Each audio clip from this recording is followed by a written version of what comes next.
All right, Hashem, you took me away from what I was doing, but you told me to trust you on this. I'm trusting you on this because this feels really uncomfortable. And you're telling me I'm supposed to do this right now because it's got to be done. I'm just pointing out to you, it's 5 o'clock.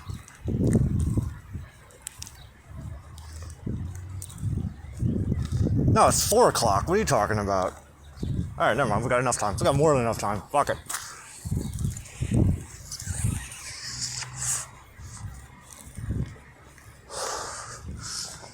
All right, so it's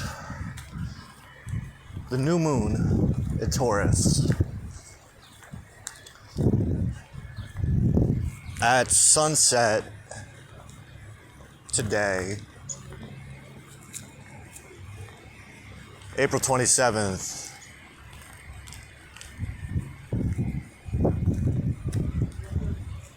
(2025). The clocks are going to click over, and it's going to become the 30th day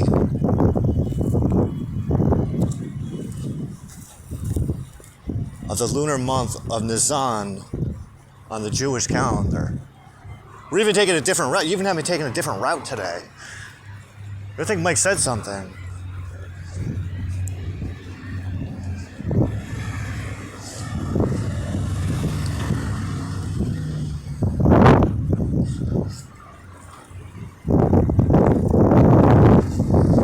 You're telling me to trust. You're telling me to trust that we'll get into all of that in this because we got 2 full hours. We got 2 full hours to explain to Miss Kim what the fuck we're doing. Because you're telling me that this particular video has to be directed directly at Miss Kim and no other Kim out there, because all other Kims are inferior copies to the Miss Kim. So what you're telling me is I have to speak directly to her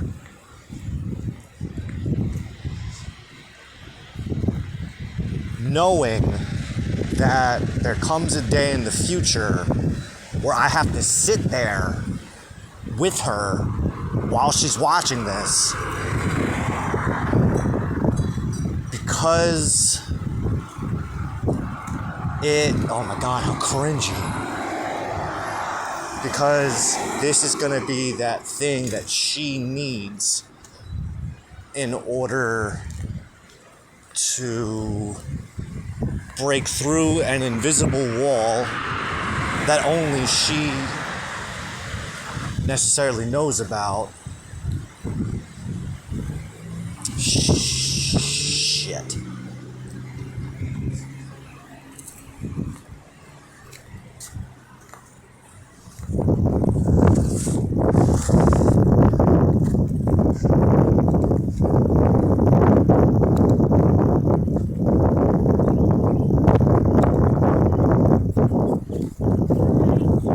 Hey. How are you? Good. Yo, what's up? That's funny.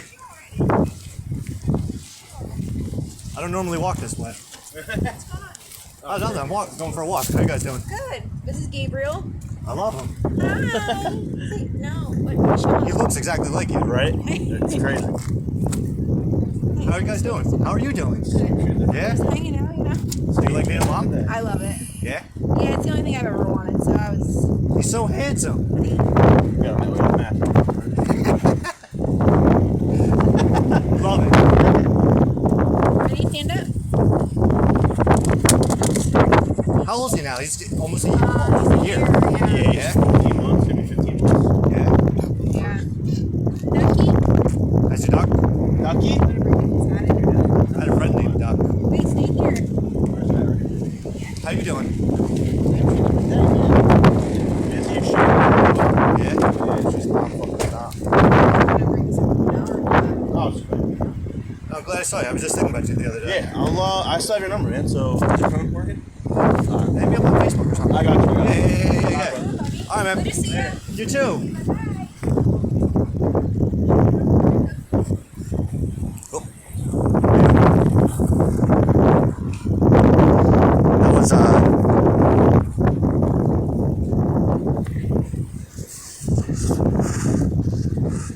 That was that was one of Christopher's childhood friends who I've known for a while. Right, so where were we? Hashem, like what's going on? And you know what's funny is the only reason I even came this way was because I was gonna take a piss before I walk, because I literally just finished doing my review of the first half of the Libra full moon tournament, because today is the new moon and I have to do a full review of the entire month that just passed. And the first half of the Libra full moon is the second half of the first day of Passover, which plays a really important role.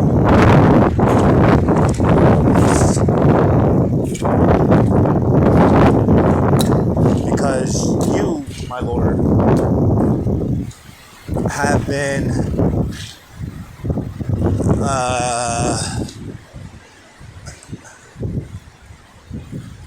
playing out the Bible through my life.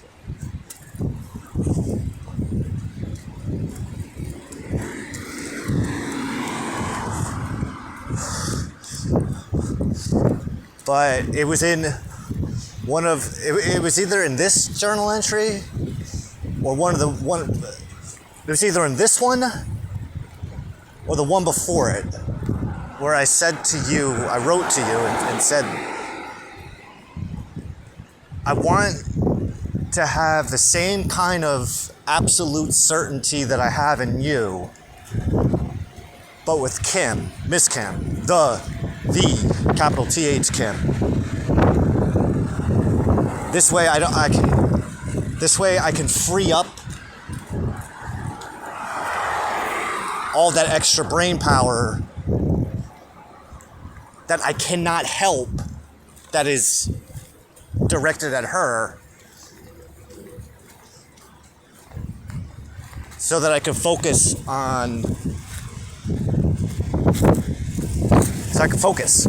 more on what hasn't happened yet. I'm being reminded that nothing happens sooner or later than it's supposed to happen, which was proven this week. It was also proven last week on Easter with my brother and Twisa. But when I know I'm struggling, it's like,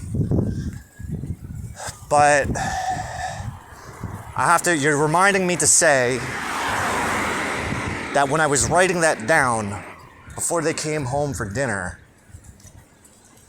I was getting impatient, and then you reminded me of the Walmart encounter with the Miss Kim.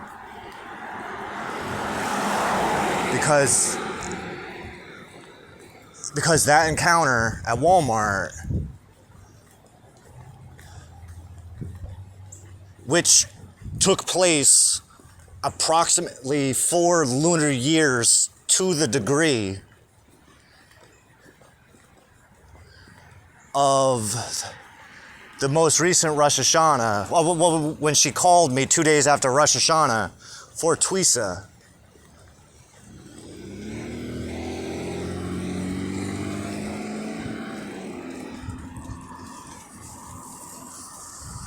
But it was that night when I was going to Walmart to get my taco supplies, because I overslept. I overslept because I did a somatic breathing workshop that beat the shit out of me. And controlled hyperventilation for a half hour.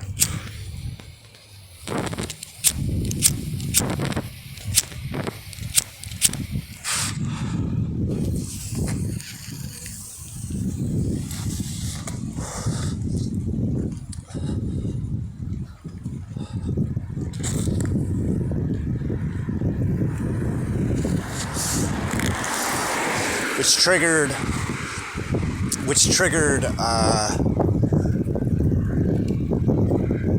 meditative vision experience that helped me reconcile a internal words. Which helped me reconcile an internal wound that was related to April that goes back to when I was 15. But once that was reconciled, the vision kind of flashed forward into a potential future where I was in the backyard of my mom's house with April, and we were actually having a good time. But Miss Kim was sitting next to me, and April's man friend was sitting next to her, and we were all friendly. And there was no animosity.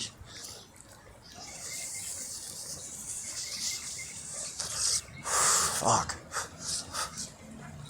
After that happened, I had to take a nap because my body was just fucking drained. And when I woke up, it was nighttime out, and I had to rush to Walmart to get my taco supplies. But when I got up, I put on a Miss Kim song. High ranking, Hurricane. And I had it on loop while I went out for a cigarette. On the couch was my brother and my mother, and they were on the phone on speaker with his father. But when I said I was going to Walmart, he said he would go with me, but I had to wait for him to get off the phone, and then I had to wait for him to get ready, and I started getting impatient.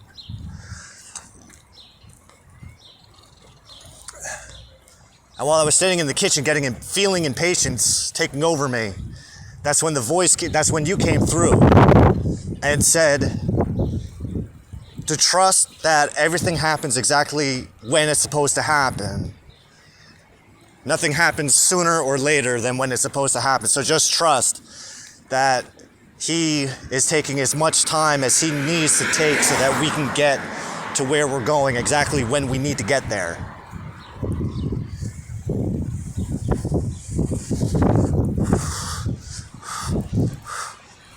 Which I referenced at dinner last week.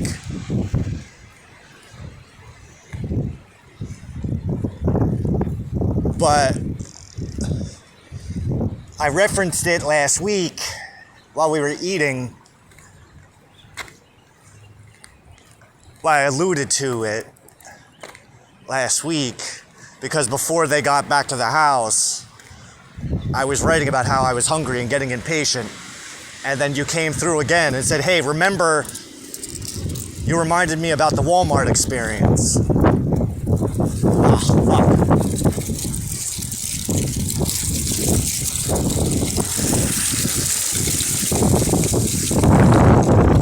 This isn't as easy as it seems.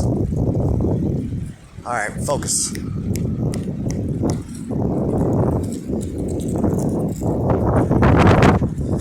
When we got to Walmart, I have to spell this whole thing out because it's going to lead me back around to where I was before I left the house. Is he autistic? Yeah, a little bit. Not autism. It's being Jewish.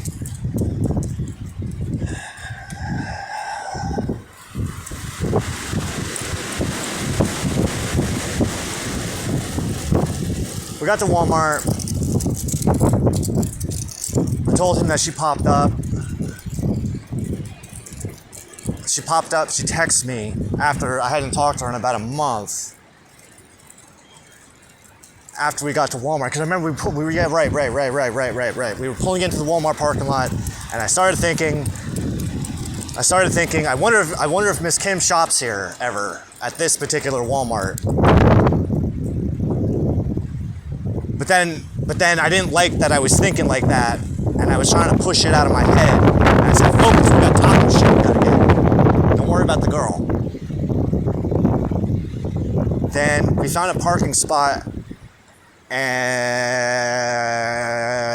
where Texas Roadhouse was like right in front of me. And I remember thinking, I want to go there with her. I want to go there with Miss Kim. And then again, I had to pull myself out of it. Focus. Tacos. We're here for tacos. We're not here for Kim.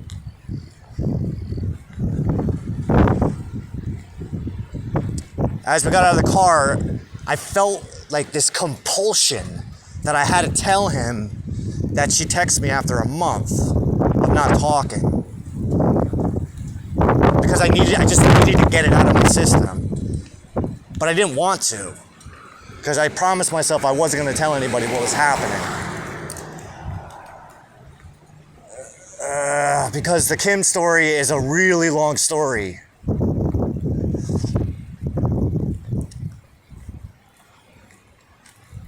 So I told him that she texted me about being a good writer, and I said, I'm like, you know, she texted me this after a fucking month of not talking, and it's like, I know I'm a good writer. Like, you don't have to tell me that I'm a good writer. I know I'm a good writer. That's why I do it.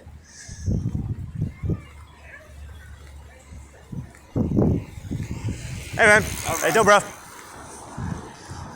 Yeah, it's a good thing I came this way. I know that guy.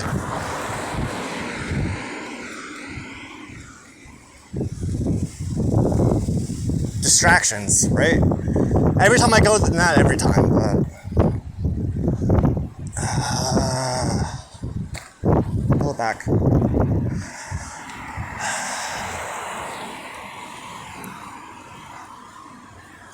I know I'm a good writer. That's why I write. But the question isn't how good my writing is, because if I... Pulp Fiction. You don't have to tell me how good my coffee is. I know how good my coffee is. I'm the one who buys the coffee. The question, the question, Jules, is not how good the coffee is that's in my kitchen. The question is, why is there a dead nigger in my garage? And so I was making a kind of joke to him, and I said, Kim, the question isn't how good my writing is. I know my writing's good. I'm the one that writes it. The question is, what the fuck do you want? What do you want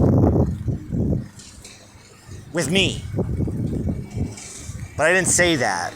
I wanted to say that. Maybe not in those terms, but more like, I know I'm a good writer, but what do you want?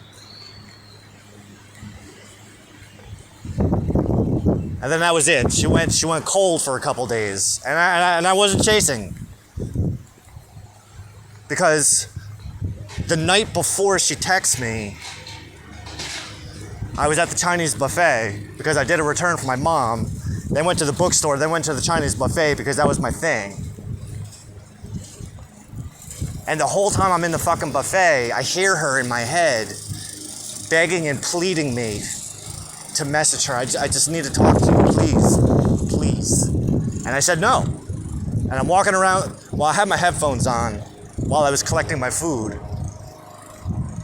And I figured that if anybody saw me talking to myself, they would figure I was talking on the phone. And technically, I wasn't talking to myself. I was talking to the Miss Kim that lives in my head, that has lived in my head for the past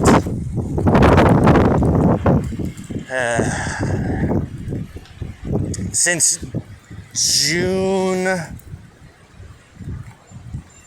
It was the third quarter. It was the third quarter moon in Pisces of 21.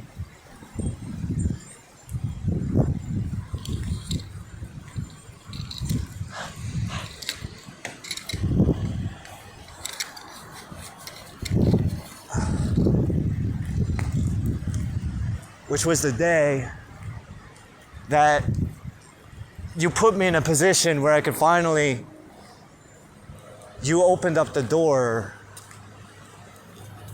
in both of our lives at the perfect moment for me to finally take a leap of faith and give her my number, even though it was technically kind of sort of not entirely under false pretenses, but it was, and it wasn't.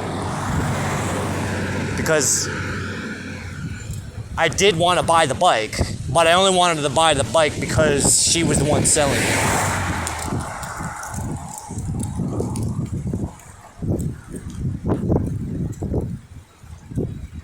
Because I wanted to ride the bike with her.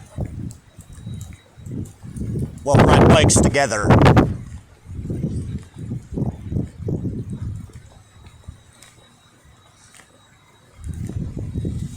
Fast forward. Back to Walmart.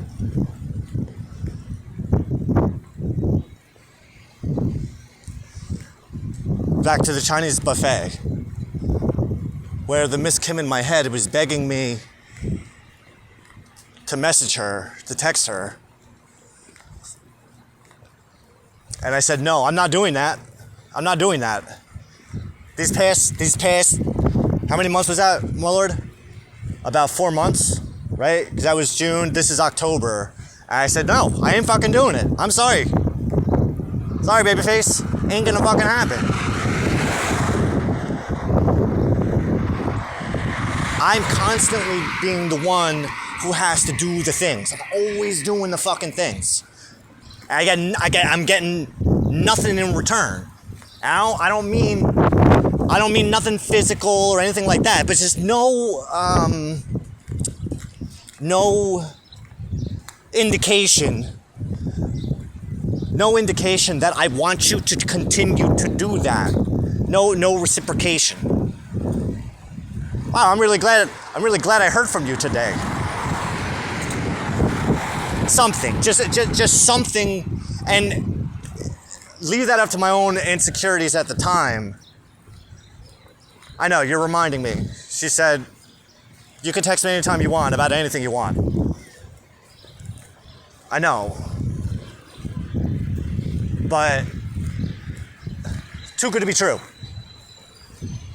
I can't just accept things the way they are. And you and I weren't really on talking terms at that point. Oh my God. You and I weren't on the same terms that we are on right now, where I just blindly trust you. It's not even blind faith, it's just blind trust, which is different.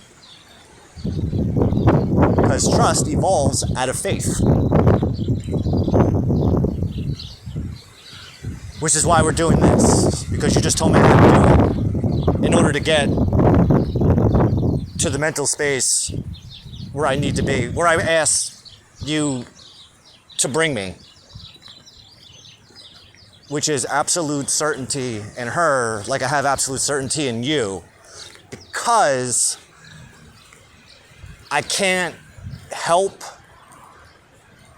that I get distracted by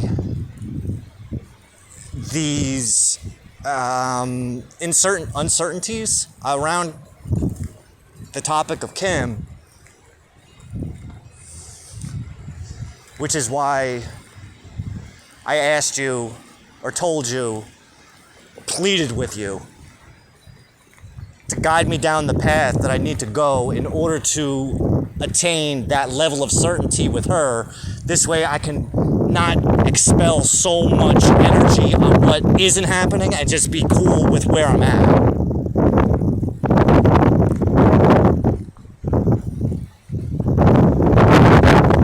What? There's people coming this way. There's a person coming that way.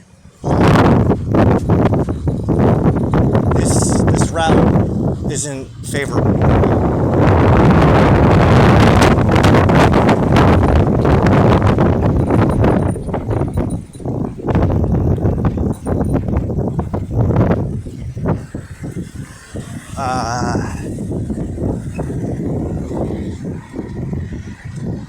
Walmart. So we go into Walmart and I'm dragging this thing out with my brother about the writing. But there's this weird feeling on me that's like it felt like Kim's standing right behind me listening to what I'm saying, and I'm nervous because I'm like, I hope she doesn't find out what I said. Because I sound like an asshole right now. So we went walking around. We went to the taco section, then we came out, we went down a couple aisles, up this aisle, down that aisle, up this aisle, up that aisle. And then my brother said, let's go back to the salsa. I wanted to see something. And we doubled back to the salsa. And it's playing out in my head right now. So we walked down the salsa aisle and we're peeking at all the salsas that are there. And we saw this mango habanero. And he made a joke. So then we were just joking back and forth about the salsas. And I don't know why or how to explain it. But my head turned like that. I don't know what triggered it. It's kind of like you know when you feel like you have eyes on you, but there's nobody around, and you just kind of like look around, you're like, I feel like somebody's watching me. As soon as I turn around, there's the end of the aisle, and I saw Miss Kim strutting by, but she's looking down the aisle, looking right at me, and I'm looking right at her. And it took a second, and in my head I go, holy shit, it's her. Now, it took me a couple days to actually recover from that, because considering everything that had happened over the course of that day, which was predicated on everything that had been going on over the course of that week, because only a few days prior was when she popped up in my text messages the day after what happened at the Chinese buffet, which I didn't finish saying, which was, please call me, please text me, because I don't pick up the phone. Please text me, I need to talk to you. I just need you. And I said, no, absolutely fucking not, because I'm always the one who's got to do the things. For once, I need you to do something. You don't realize how stressful this is for me. Because I don't know anything for certain. Again, doubling back to why I asked you for absolute certainty with this Kim situation. This way we can put this bitch to bed once and for all.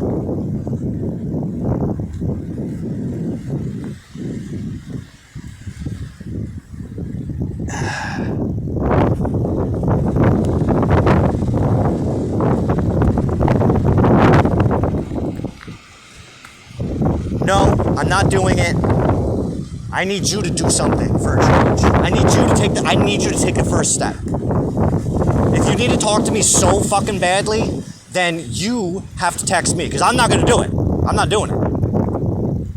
And then it was the following night, which was the night before the Libra new moon,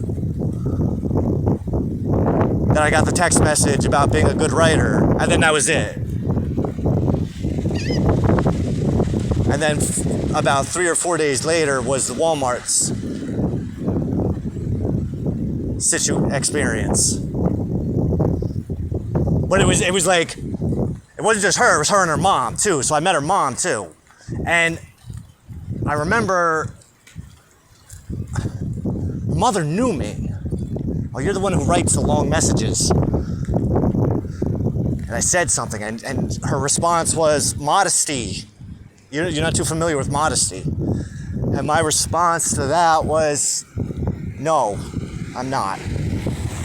But not in those words. No, that lesson, when my mother tried teaching me that lesson, that kind of fell to the wayside. I never fully grasped the whole modesty thing.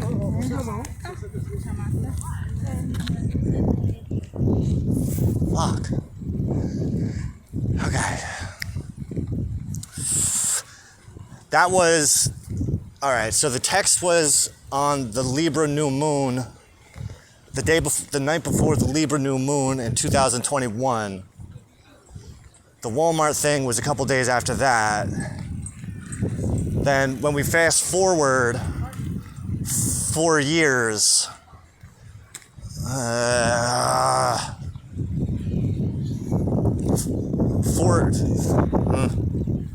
3 years, to this most recent Rosh Hashanah, which was on the Libra new moon. It was 2 days after that Miss Kim called me for my brother's girlfriend who left his phone in her car. And I kept on thinking, and I still, like, I wanted to ask her at dinner. But I feel like this is more of a question. Like, this is more of a question if we ever end up in a situation again where it's just the two of us and I can speak freely and say, why? Do you know why it was so necessary that you guys called me about the phone? Has my brother told you anything about the whole Derek and Kim thing? Because I know I'm directing it at Tweesa now. In my mind, I'm being reminded of that technique of writing things out. It's what's it called? A burn? A burn? It's like when you're releasing things. You write down all the things that I am releasing, this, that, and the other thing, and then you take the piece of paper and you set it on fire. It's like a cord cutting.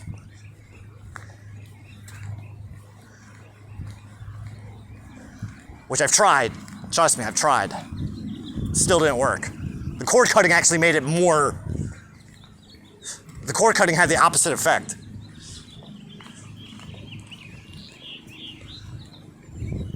Which is why this past summer,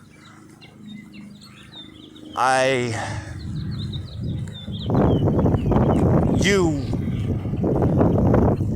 gave me a reason to stop fighting her in my head, and start making love to her in my head. Not just penetration love, but I mean like, love the Kim in your head like you want to love the Kim outside of your head.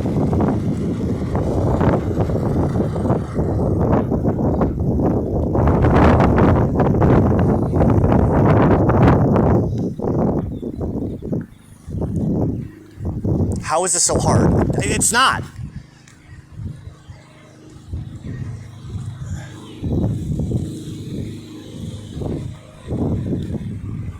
Wait. Lord, there's intrusive voices. What are they saying? Well, they're busting my balls for like stuttering and muttering. It's like I'm trying to like pull all this together so that we can get to the whole purpose of what we were doing out here. Trust you that any intrusive voices can sprechen Zepinga.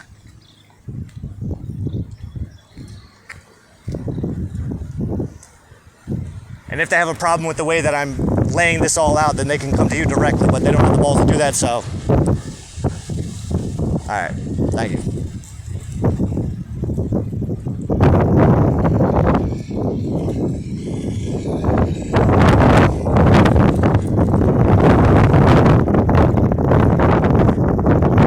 I'm being reminded that right after the Walmart thing, I said it took a couple days for me to recover from that because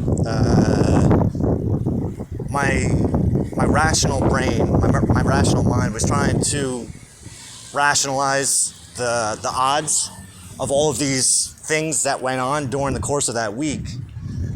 And because of the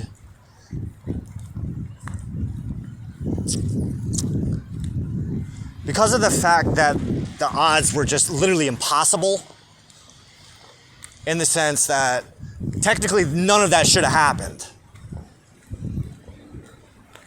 The odds of her texting me the day after I told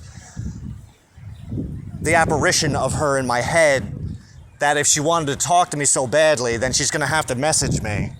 And then she did the following night. That alone, like, defies particular odds. I don't know what those odds would have been. I don't know. I know that we don't have those kind of odds at a roulette table. Roulette table has better odds. Hitting the same number 3 times in a row. You got a better chance of hitting the same number 3 times in a row on a roulette table than what the fuck happened on that day over the course of those 24 hours. And then when we take into account what happened with Walmart, which was only a couple days later, you can throw in hitting the same number fucking 10 times. But not just the same number, double zeros 10 times in a row. Imagine that. Ain't gonna happen.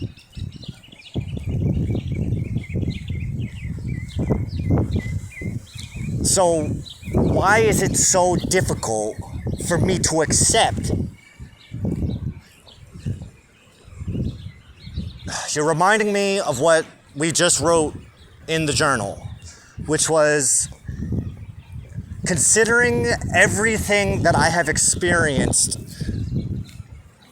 over the past 2.5 years, considering everything that you and I have been going through over the past 1.5 years with my Jewness, in relation to the 5 years preceding this past 1.5 years, in relation to the 37 years preceding the 6.5 years just laid out. Well, technically 7.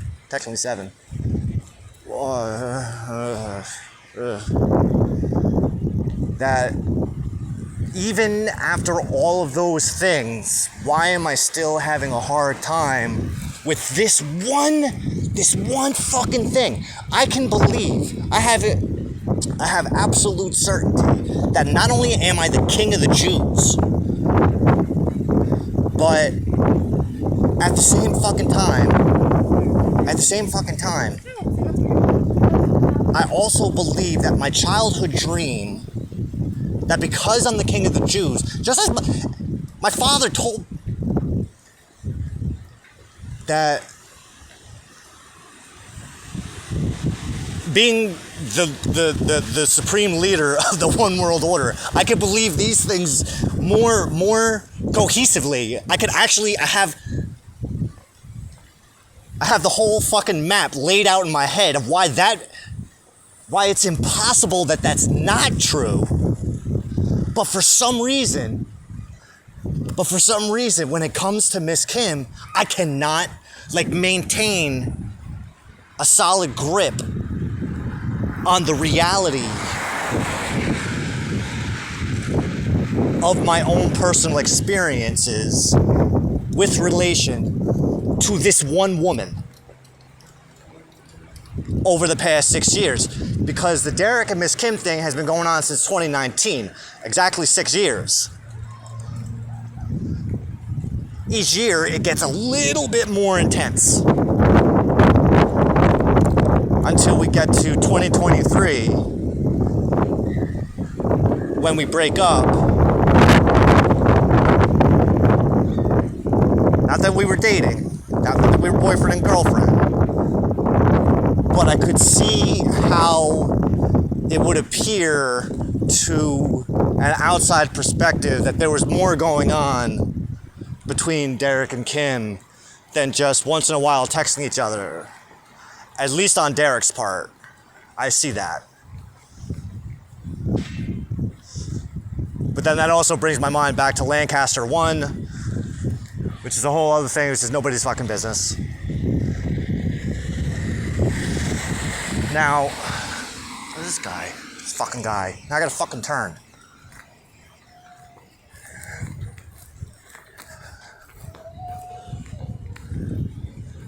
Alright. Okay.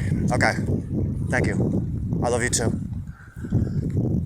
So, Vehicle? Hold on. So, you said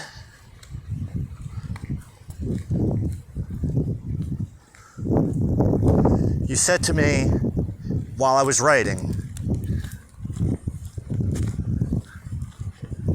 look at that.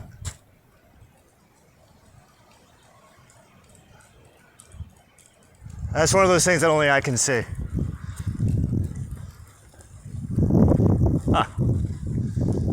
Alright, I was gonna go that way and that way. Why don't I just, well, okay, that guy's pet. I can go back. I don't want to go that way.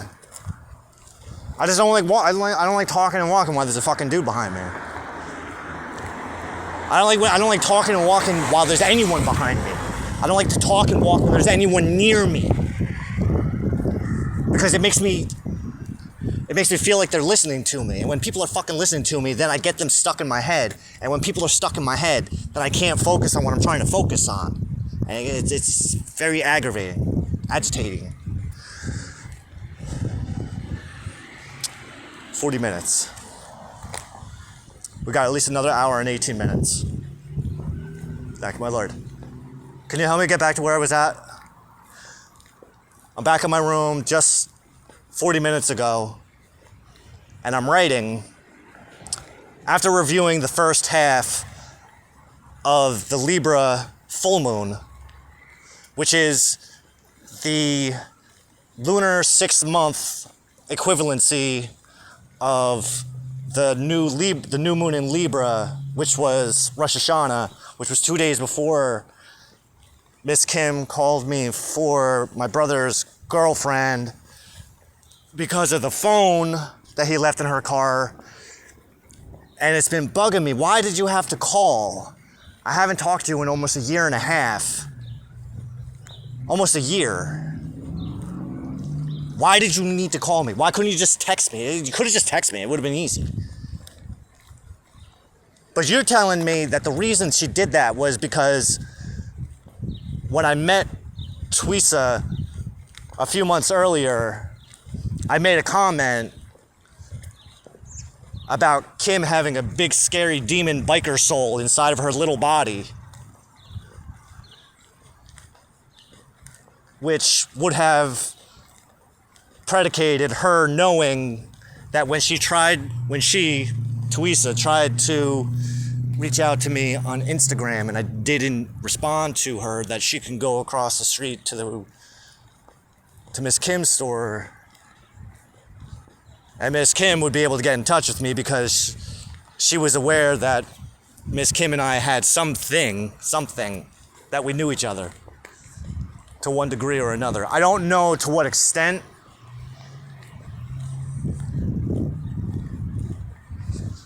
But it led to a call. And that call happened. Well, the initial message, hey,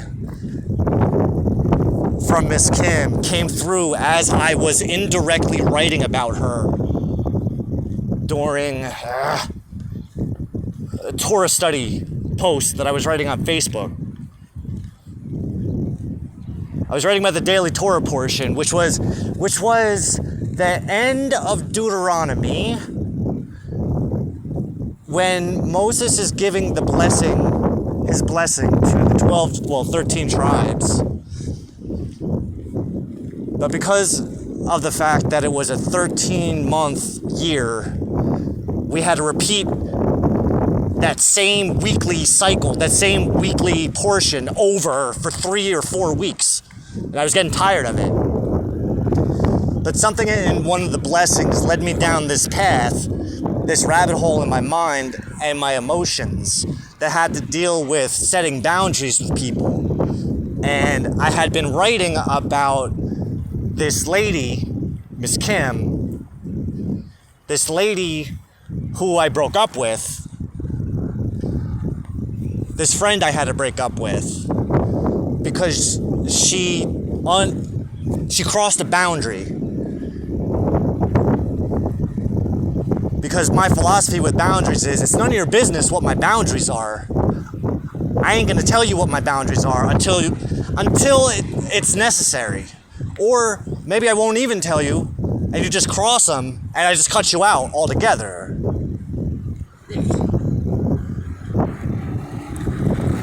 But due to the sensitive nature of my particular relationship with Kim,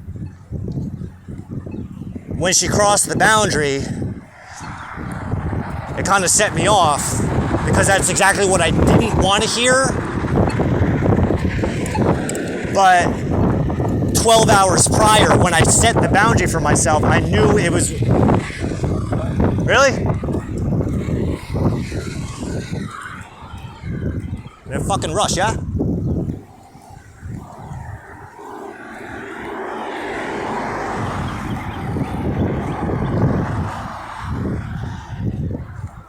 When the boundary was crossed, it's what I didn't want to hear, but I knew I was going to hear it, which is why you put it in my head to set that boundary with myself.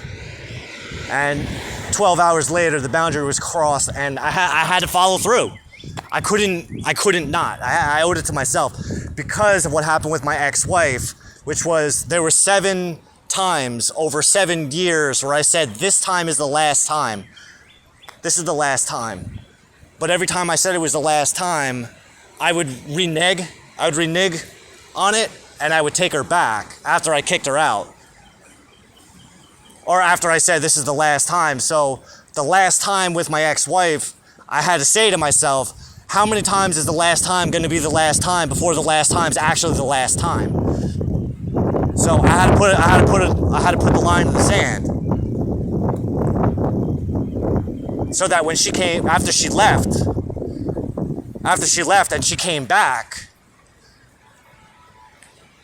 and said, can I at least sleep on the couch? I don't want to stay at my mother's house. I said, it's not a good idea because if I let you sleep on the couch, I'm gonna feel bad when I go upstairs to go to sleep, and I'm gonna invite you up. So it's best that we don't do that. Basically, you made your bed. I didn't tell you to leave. You left on your own. Sayonara. And the same thing with the boy, too. I didn't hold a gun to your head to say, you can't talk to me. I don't want to talk to you. Like, I've been trying for 6.5 years to talk to you. You fuck me. You tell me to go fuck myself.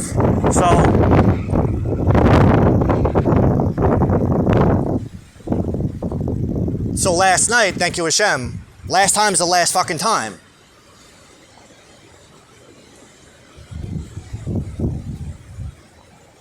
Which I'm being reminded of the opening question from the first half of the full moon in Libra, which predicated this. And it was, what did I give up for Israel? I gave up my firstborn. End of story. I'm not talking about the state of Israel. I am Israel. Thank you, Hashem.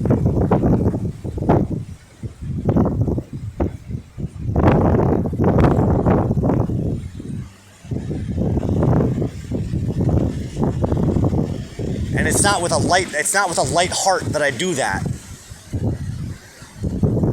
But 6.5 years of having people wipe their ass with me and my reputation and my intention. Eventually, how many times is the last time going to be the last time before the last time is the last time? Fucking last time. The last time is back there.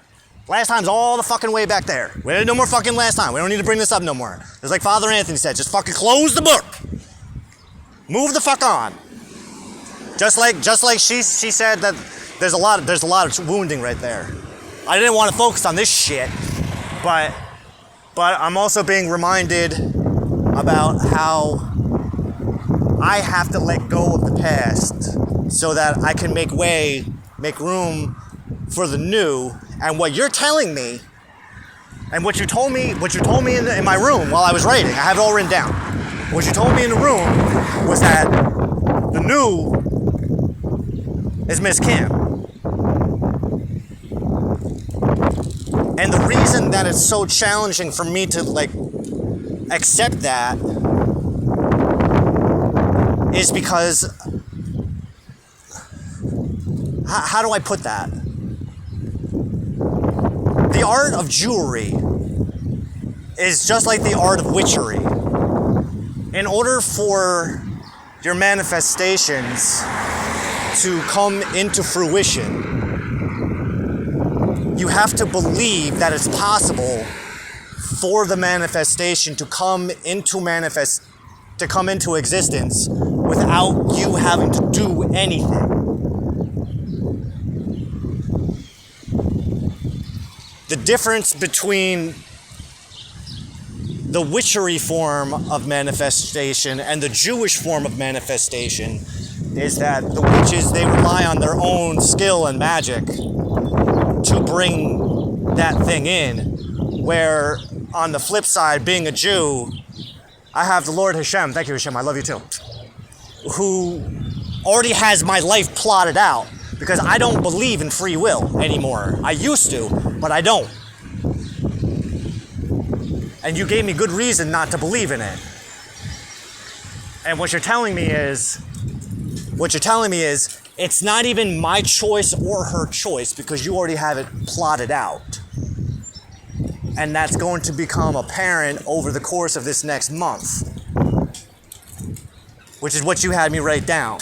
That by the end of this month that's beginning, IR, that I'm going to have everything I need in order to be able to accept that she is the one/forever person, the matriarch to my patriarch, the Mary Magdalena, how did I write it? The Mary Magdalena to my Rabbi Jesus, Asenath to my Joseph, matriarch to my patriarch. I feel like there was another.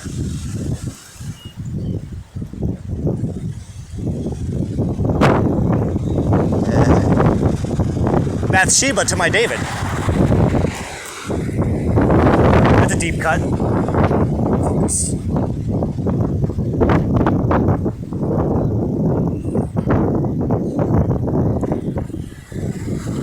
You said, right. You have to believe before you can see, which defies the logic of seeing is believing. No, believing is, you have to believe first before you're given something to see, which then provides you with the evidence that you need to believe a little bit more, because it's an incremental thing. Just like I'm being reminded of Moses. When Moses had to face off with Pharaoh. The 10 plagues weren't just to punish Egypt, it was also to train Moses to trust you. Because he needed that training so that when the 40 years of wandering took place, he wouldn't just bow out and be like, yo, what the fuck, I didn't sign up for this shit. Holy fuck, man. Enough. But rather so that he wouldn't give up on himself, or he wouldn't give up on you. Which is the same thing that you and I are doing right now, that you and I have been doing for more years than I even realized. In more lives than just this one. Which is fucking weird.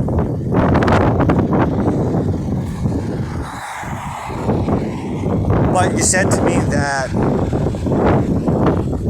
if it's if it's this difficult for me to just blindly accept this, try to imagine her perspective. She's just a regular person. Not a regular person, but she thinks she's a regular person.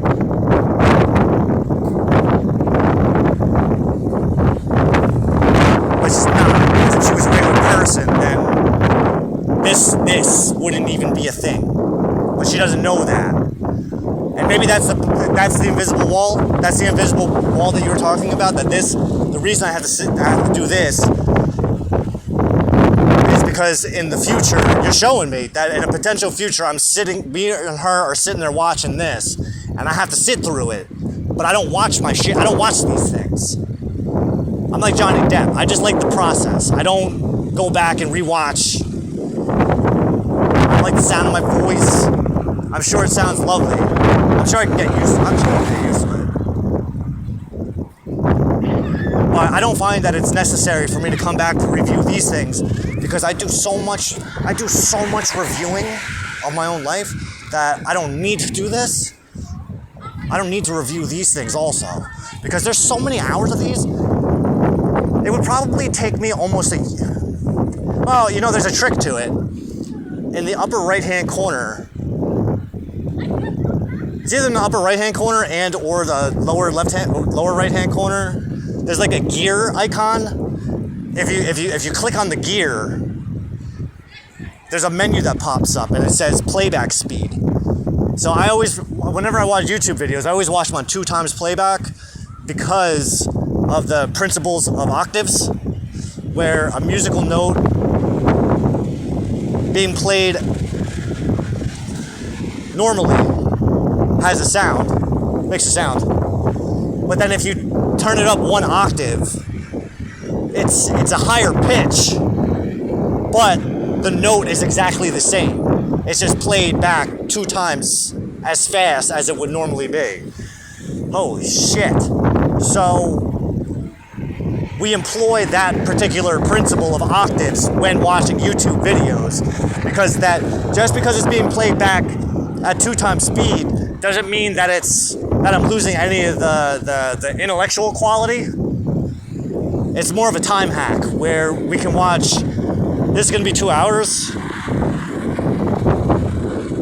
can watch a 2-hour video in an hour, or a half-hour video in 15 minutes, or even with Audible books, because I love doing this with Audible books too.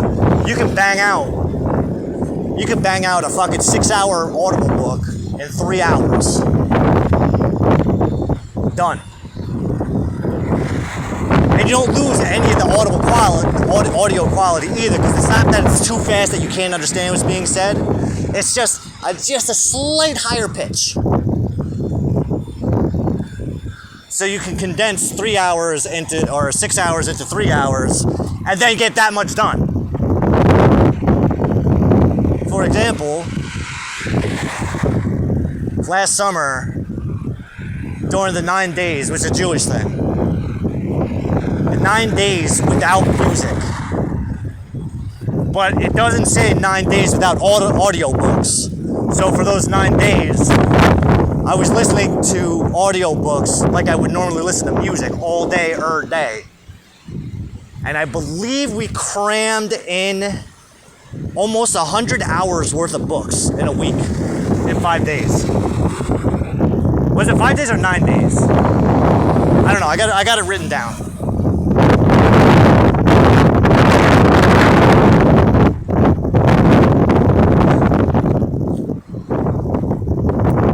Oh, fuck.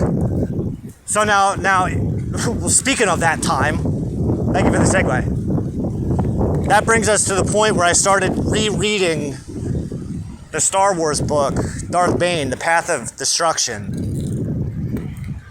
And he has a love interest there.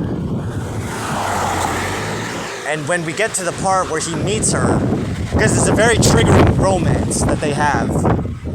Because you know that they're in love with each other, but because of who they are and what they do, they can't follow through with it. It's one of those like, maybe in another life.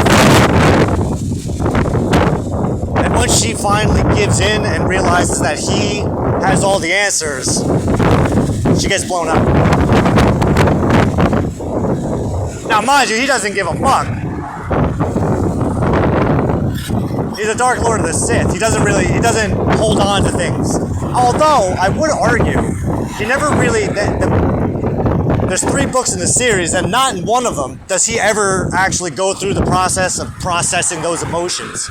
So I would imagine that he was probably bottling up a whole bunch of shit. But at the same time, the books do jump around a bit with the story, so it is possible that over the course of maybe like the 10-year gaps in between some of the books, that he does process those emotions. So that's a whole other thing.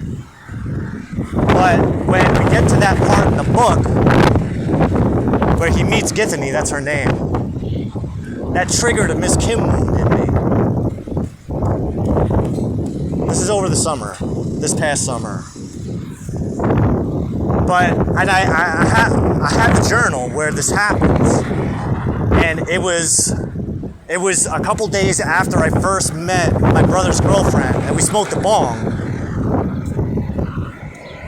I got so high I went into that fight or flight state.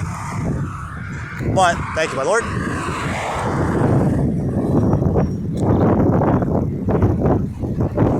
Because part of my job is facing my fears. When I go into fight or flight like that, I have to sit through it because I know what comes out of it. So if I go into a bad trip, I just deal with it. I just go. It sucks until it's over. Once we make it out through the other side, that's when it's like, whew. Get back in line. I wouldn't do that again. But this particular time is when the evolved form of Miss Kim in my head showed up.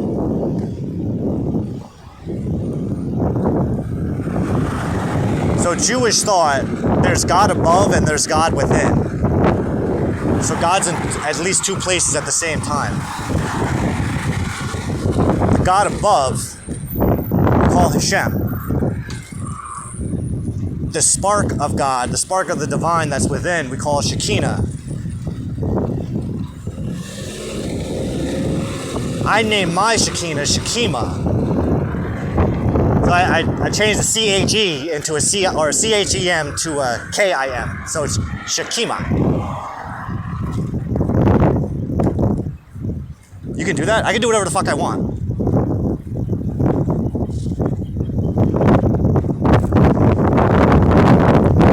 I mean, it's more than I can just do whatever the fuck I want. Anyone can do it.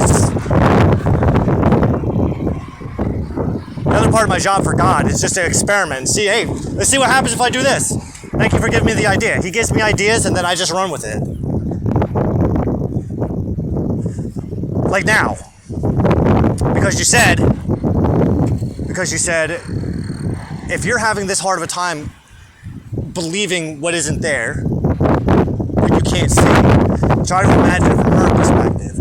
So what I need you to do is believe hard enough for the both of you. And I followed that up with, what exactly does that mean? What exactly does that look like?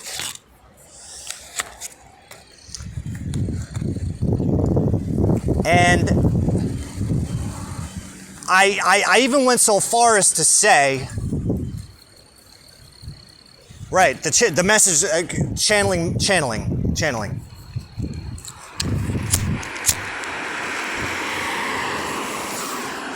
Because I told you years ago, a couple years ago, I'm psychic. I have a psychic connection with God. I understand it a lot better than I knew then. I'm a psychic. What am I thinking about? You're hoping I say the wrong answer.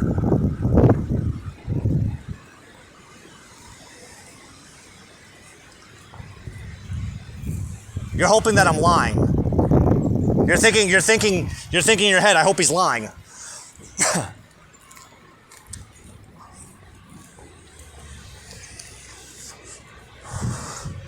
Or, actually, later on it went, I want you to kiss me on the mouth. Sometimes the message doesn't come through right away. Sometimes it takes a little while. But with God, it's usually a little bit quicker. It's a little more distinct. Having a telepathic relationship with God is a lot easier because there's no resistance in the way. It's just a matter of trusting that what comes through is exactly what he would say to me.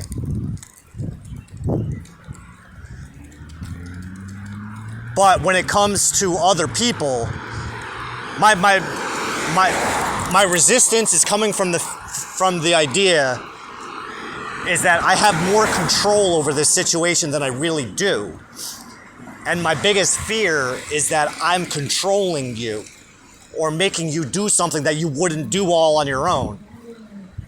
Which is why I had to unfriend you on Facebook and kill the group and unfollow you on Instagram because I needed to detach as much as possible.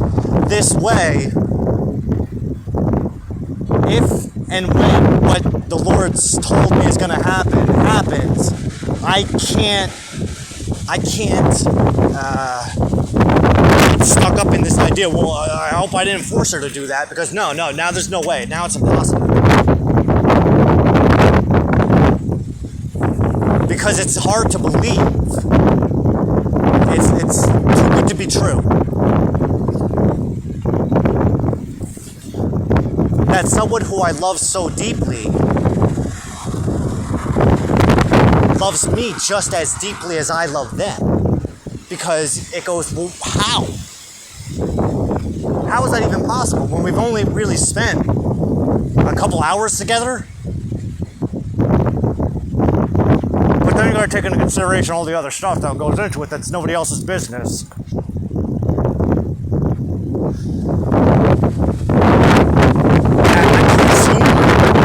And I could be wrong, but I presume that only me and her know about. Assuming that she hasn't forgotten. I just heard a voice in my head, my lord. It said, I thought only women think like this. No, this is how men are supposed to think.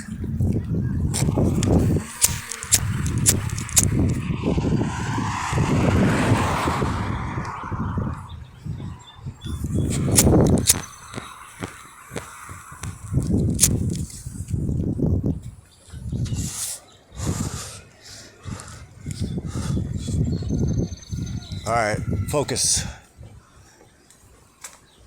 So I said, what exactly does that look like where I have to believe for both of us? And then I started writing some things down. And I don't remember everything that I wrote down, but I wrote it down. So,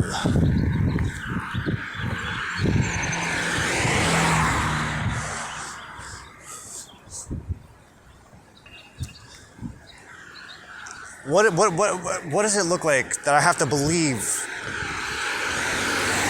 for both of us? Well, it looks a little bit like this. It looks a little bit like this, and it also looks a little bit like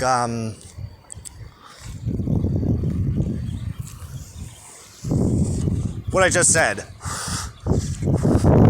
Hold on, I gotta back up. It's okay if this doesn't make sense now.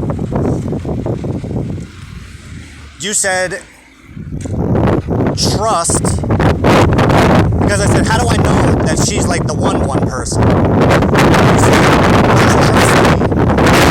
As long as there's not another woman in your life, then it's Kim. Until Kim is in your life, and then you will have absolute certainty. And you won't need anything else. So if you need any proof that Miss Kim is the lady,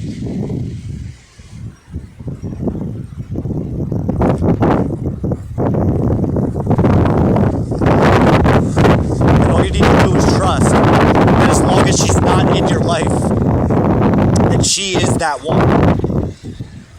Until it comes to a point where she is in your life, and then you'll know for certain. Right now you'll know for certain, but when you know for certain, it's going to be a whole different thing.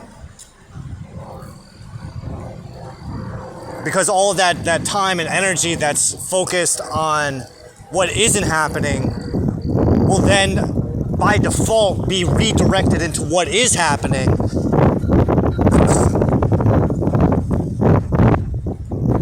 And everything else that precipitated that moment that's encapsulated within this particular year since Rosh Hashanah and even the months leading up to it, including what we were just talking about with the Darth Bane thing, will all make so much sense.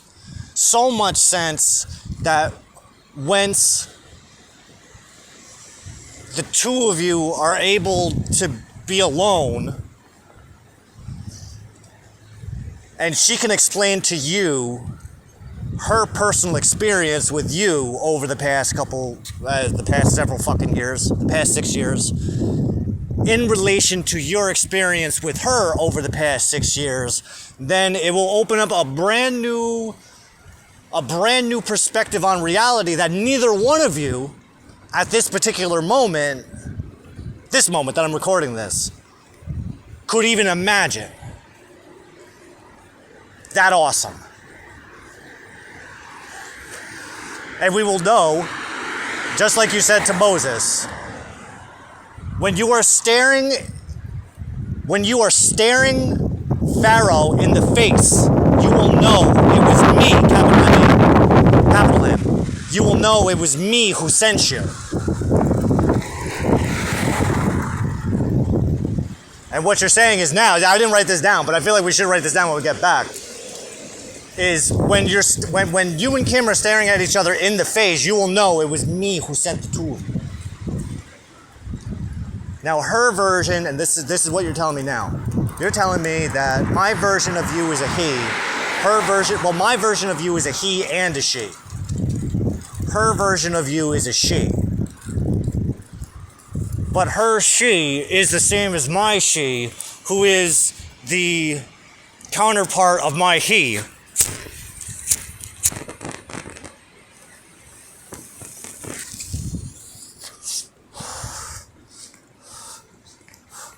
Oh, fuck. Right. You didn't say this was going to be easy. You just said I had to do it. I didn't tell you it was going to be easy. I just told you had to do it.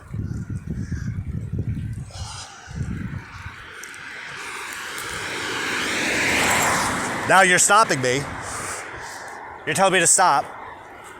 Reflect on the past hour and 13 minutes and 34 seconds. You're asking me, do I believe more now than I did before we left the house? Yes. Why? Because now it's speaking it into existence is making more sense than what we were doing before. But rather talking it out in conjunction with what we have already written out is bringing more body to it, is kind of filling the body in a lot more, the form.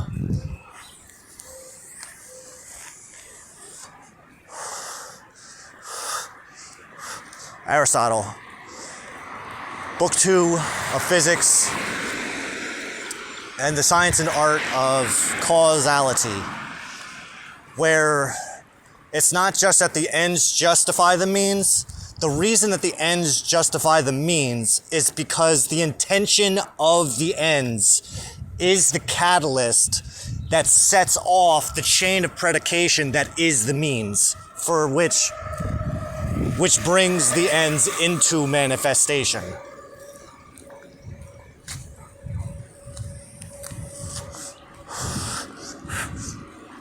The intention of the effect is the catalyst for the cause that brings the effect into manifestation. Heads. Whence both of your paths crisscross again.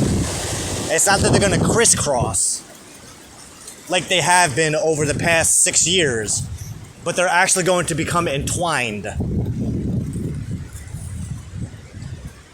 Because once you guys are kind of back, once we get to that crisscross, the one isn't want to get rid of the other. Because the one has what the other needs. Thank you. I need you to believe that she wants you. Can you believe that she wants you in the exact manner that you want her, while at the same time holding on to the thought that she needs you as much as you need her?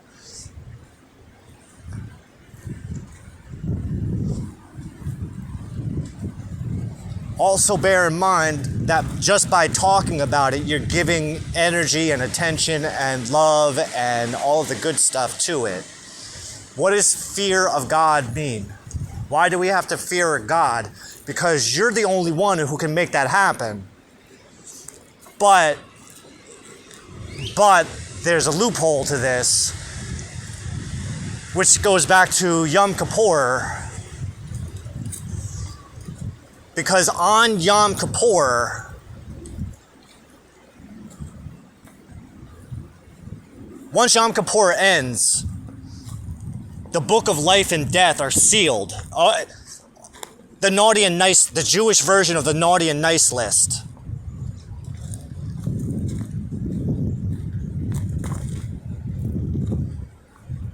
Once the book is sealed and signed and shut, then the script, then the final script for the year that's about to happen is set in stone, and there's no changing what's going to happen.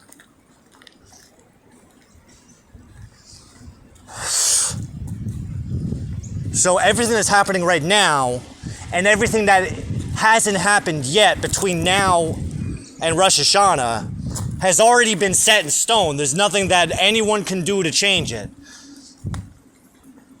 I don't realize it just yet, but I'm coming to that realization the more that we're talking about it. But the sequence of events that led to right this moment, my right now, was already set in stone as of Yom Kippur, because I earned it, because of all the good shit that I did last year.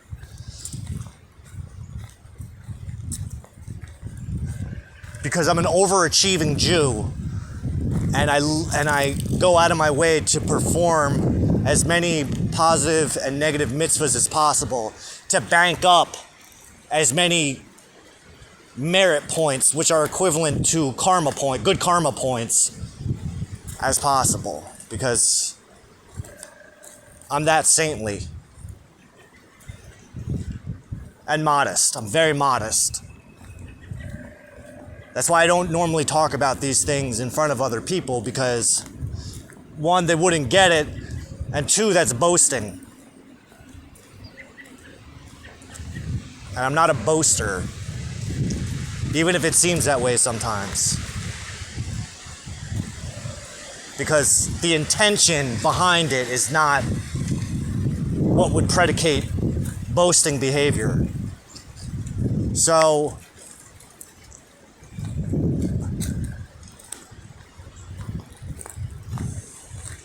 if all that's true, then why are you having such a hard time with it? Because the intention I set before I left the house, which is written down, is that the intention of coming out here and doing this is specifically for the sake of releasing those parts of myself that are getting in the way, those internal aspects of myself that are getting in the way of me being able to believe all of this stuff without seeing any kind of proof. But what you're telling me, my Lord, is that all of the proof that I need, I don't need any more proof. I got more than enough. I got everything I fucking need to believe all of these things that I'm saying now, so that when it finally happens, I don't cry like a baby.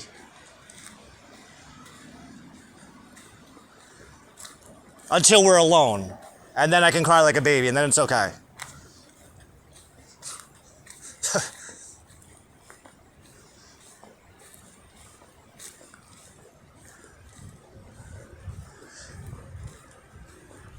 The hard part of believing that she wants me like I want her, not strictly in a physical sense. Not strictly.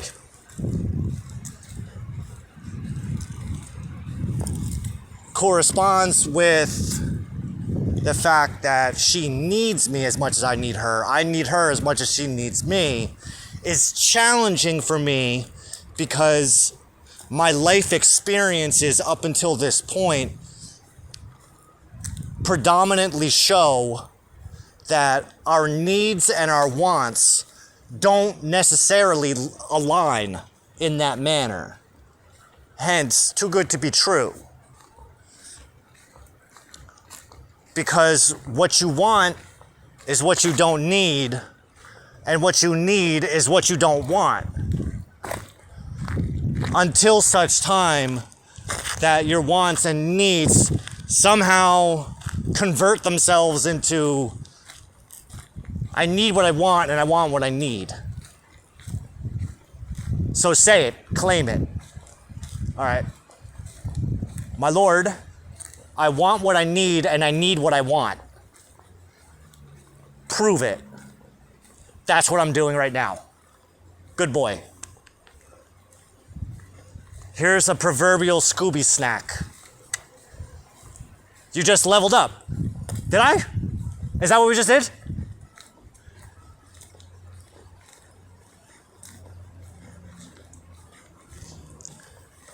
Is that literally what we just did? We just leveled it up. Give yourself a pat on the back. All right. You can't see it now, but something just happened in the external world that's completely outside of my realm of control. Something just happened. Something just clicked.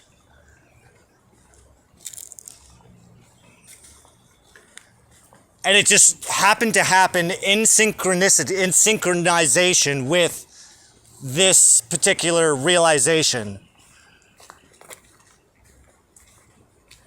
which is not a coincidence that it's happening on the new moon in Taurus, because the other day we were talking about this. We were going to use this moon to do something like this, because Taurus energy is related to Venus, which comes out of the Poe shadow on the Gemini new moon, which is in 4 weeks from right now. Mars comes out of Poe's shadow next week on the first quarter Leo moon. And you want me to say what I wrote down before about that? It's not a coincidence that Mars is coming out of Poe's shadow 3 weeks before Venus comes out of Poe's shadow, because he needs to be in his power. He needs to be fully stepped into and actualized in his own power, so that when she takes her leap of faith, he's there to catch her before she crashes. Because she can't see you the way that I can see you, because you are for men, which is explained more in the Bible, in Torah.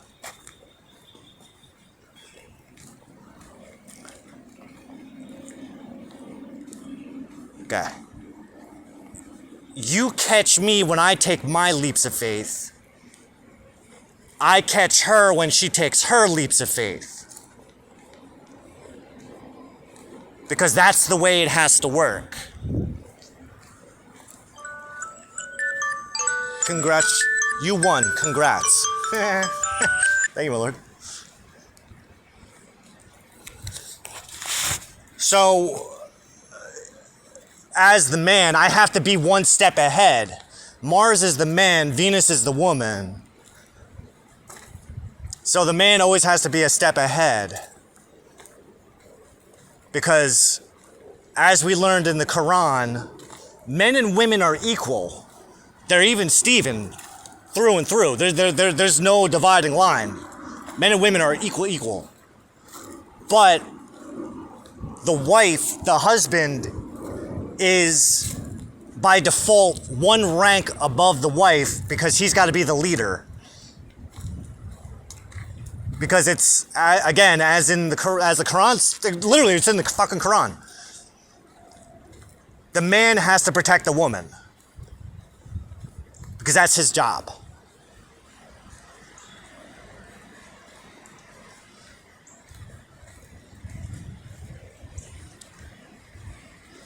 I thought Jews weren't supposed to take the religion out of it. Take the religion out of it.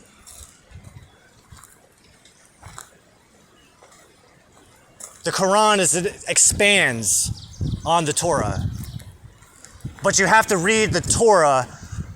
You have to read the Hebrew Bible before you read the Jewish Bible, before you read the Christian Bible, before you read the Muslim Bible.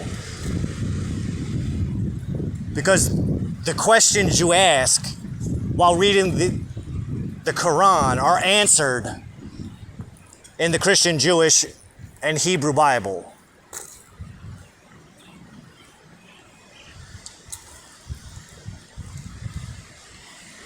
Astrotheology.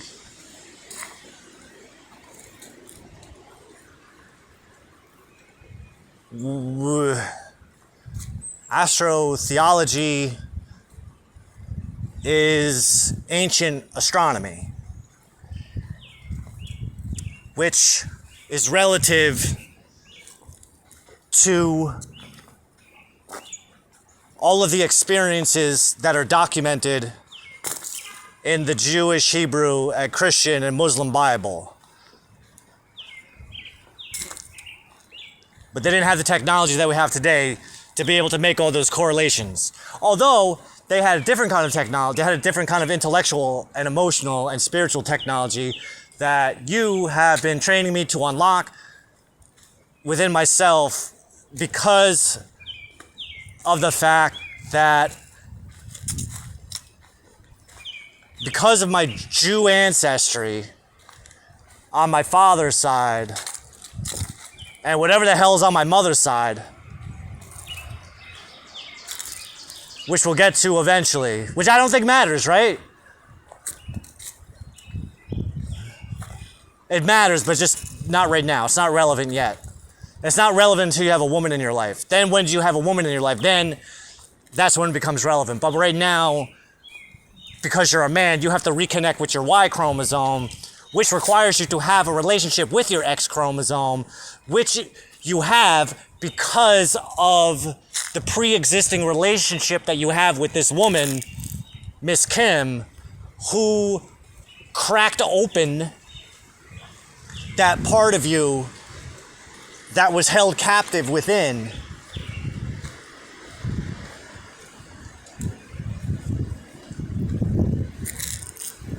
Which allowed you to reconnect and become reacquainted or become acquainted with at all. Or, well, better acquainted with your inner divine feminine, which, after breaking up with Kim and being guided back to Torah, reacquainted me with, and awoken my divine masculine. picture a yin yang. Masculine is the white, the feminine is the dark. But the reverse is true for women, where the white is the feminine and the dark is the masculine. The light masculine of the man illuminates the dark masculine of the female, where the light element of the female illuminates the dark female element of the man. Because men and women, they're wired differently. One is positive, negative, the other one is negative, positive. So the positive of the one attracts the negative of the other, and vice versa. Fuck. It's new science.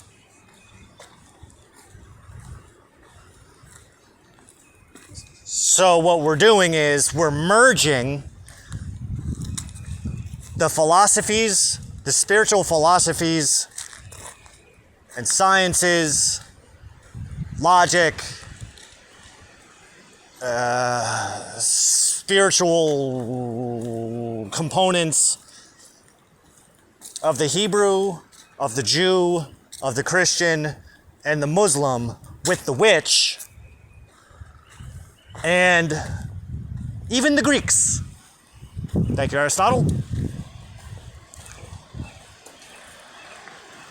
But we're merging all of that with the Buddhists and the Hindus and creating this fucked up spiritual web that no one can fucking wrap their heads around except for me. Because you've been training me for this my entire fucking life. Which is why it seems like I'm gonna have a fucking aneurysm every couple minutes, because there's so much shit being processed all at the same fucking time, where it's like I just need a fucking break, man. Holy shit. But once I get through that threshold, then we come back to base neutral. Lunar cycles. Today's the Taurus new moon. You're reminding me that today's the Taurus. I know.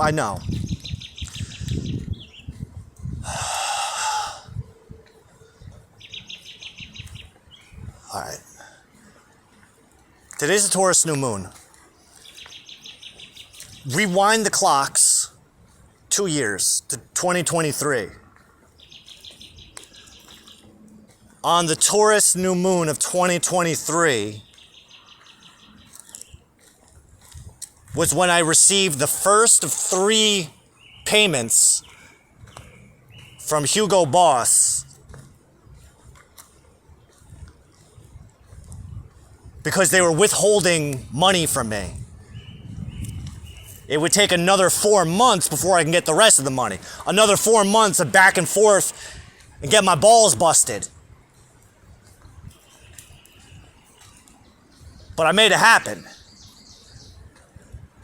You made it happen.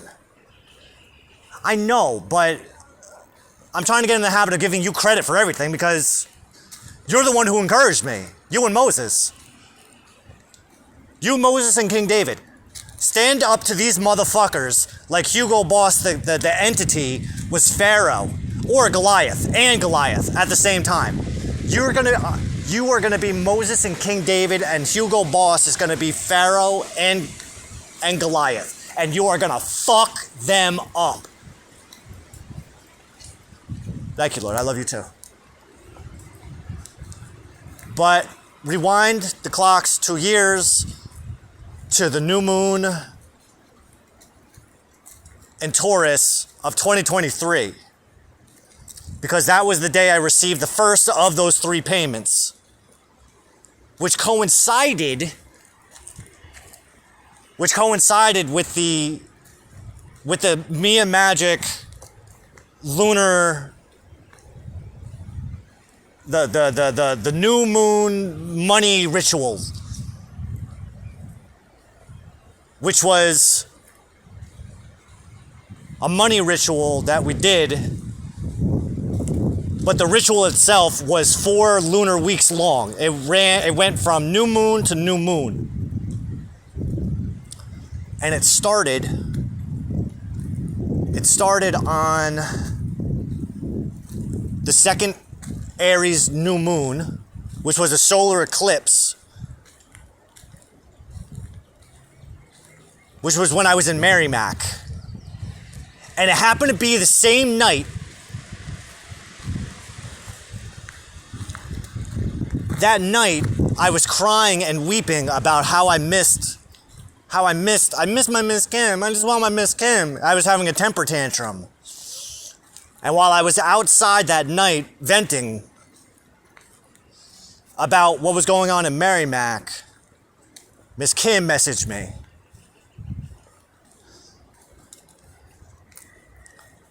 Out of the blue.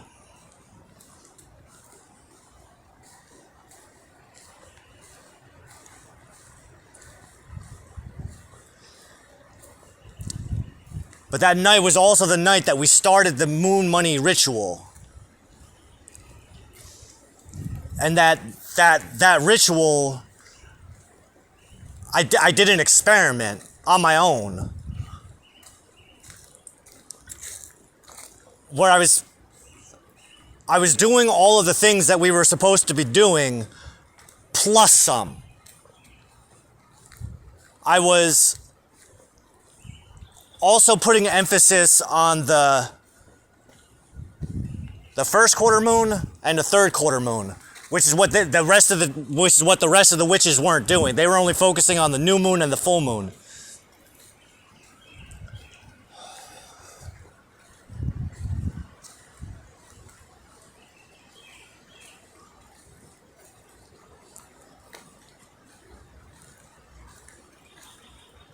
On the Taurus new moon of that year, I got the last day, the day that the ritual ended, is when I got that check from Uncle Hugo for like $500, which was fucking perfect at that time. But it was that new moon, after that money came in, that I went, oh shit, I know what we got to do. We've been fucking with this moonology thing for years now. We've been studying the moon and the sun and the cycles for a couple years now. Now it's time to start doing things from new moon to new moon. Start setting an intention for every new moon. How is it? Set the intention today for what you want to come out of the next new moon. And what I said was, and I remember, so we got the money on the Taurus new moon, because Taurus energies, it's money, it's luxury, it's sensuality, good drinks, good food, good sex, nice clothes, a sexy bank account, feeling good.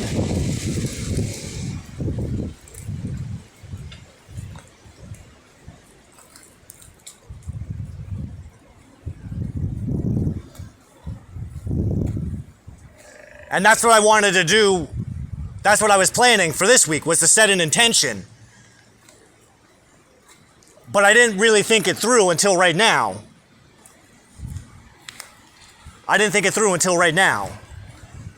So, we're going to set an intention. I'm going to set the same intention that we set. On the Taurus new moon in 2023. So, and it's perfect timing. This is actually perfect timing because we're coming to the end of the 14th day of the Count of Omer as a Jew thing. It's a 50-day self-improvement challenge that's in the Torah. That's in Torah. You have to do with this.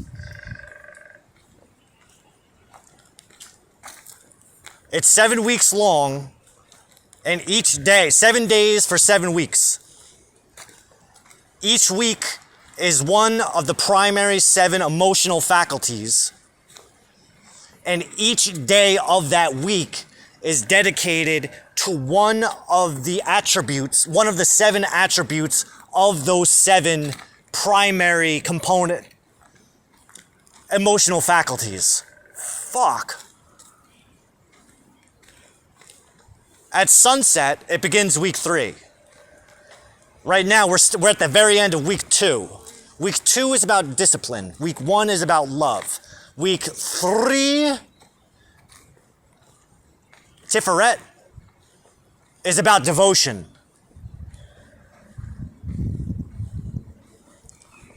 It's very sexy. Being a Jew is very sexy, by the way. If you like sexy stuff, being a Jew is all about the sexy.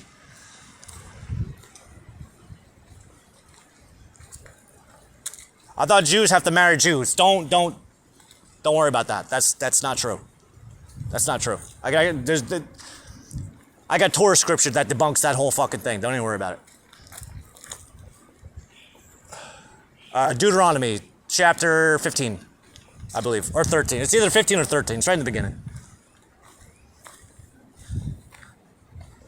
And then there's the Talmud. I got all the Jewish laws. I got all the fucking Torah laws. I know all the things. So unlike everybody else, I actually read this stuff, so I know.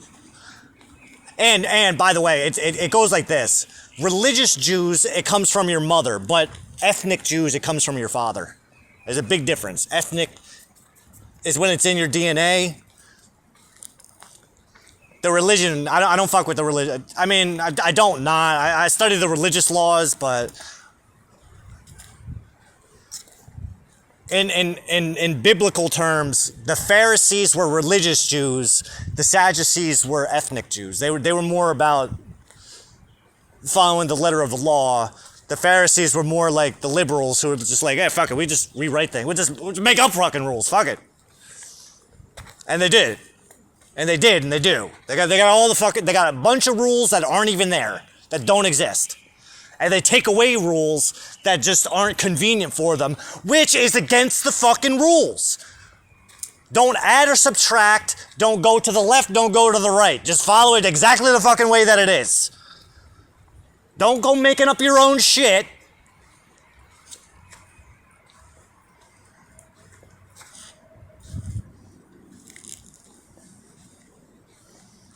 So, the intention for this moon, the intention is to get to the next moon.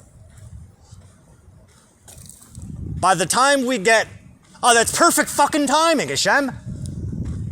Why? Because the Gemini new moon, oh my God, this is so fucking perfect. The Gemini new moon ends, or the Gemini new moon falls on the day, the last day of the count of Omer. So the 40, it's technically a 49 plus 1 day challenge. The 50th day, so it represents the 50 days it took to get from the coast of the opposite coast of the Red Sea, right? So the Jews, the Israelites, we crossed the Red Sea, the Sea of Reeds, right? God parted the sea, we cross. Once we cross, it is 50 days until we get to Mount Sinai, and you gave Moses and the entire community the 10 Commandments, which are just simply the first 10, which lay the foundation for the other 603 that come afterwards. That's a whole thing, don't need to worry about it. It's a thing that it's a long story. We can get into that another time. Over dinner.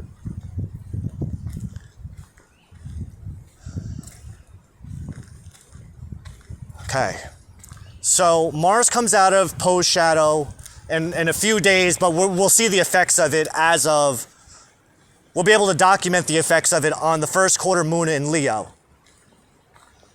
which is 11 weeks, which is 11 weeks after the full moon in Leo that passed over the winter time. That Leo full moon was the last day of the 2-week Chinese New Year celebration. At the exact same time, that's the 2-year anniversary. That's the 2-year anniversary, or that's a 1-year anniversary of when Miss Kim, on the last Leo new moon, count back 2. Lancaster 2.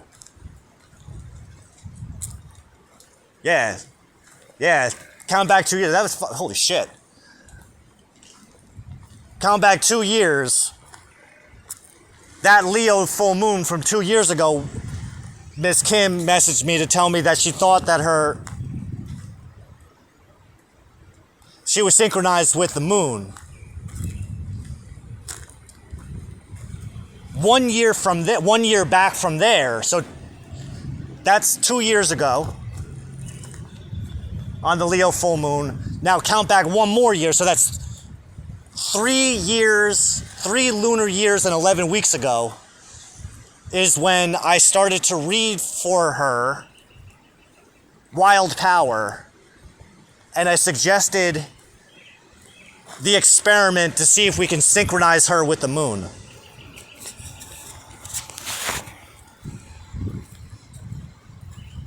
And I remember that because 2 years ago, after she messaged me, I thought the timing of it was pretty cool. But I went out for a cigarette afterwards, and you said to me, go check your journals for the Leo new moon, or for the Leo full moon for last year. And I did, and I had it written down that I had made the suggestion to her and that she agreed of her own free will.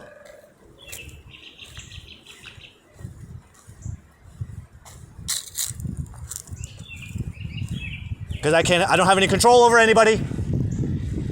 That's impossible. God has control over everything, and I don't control God.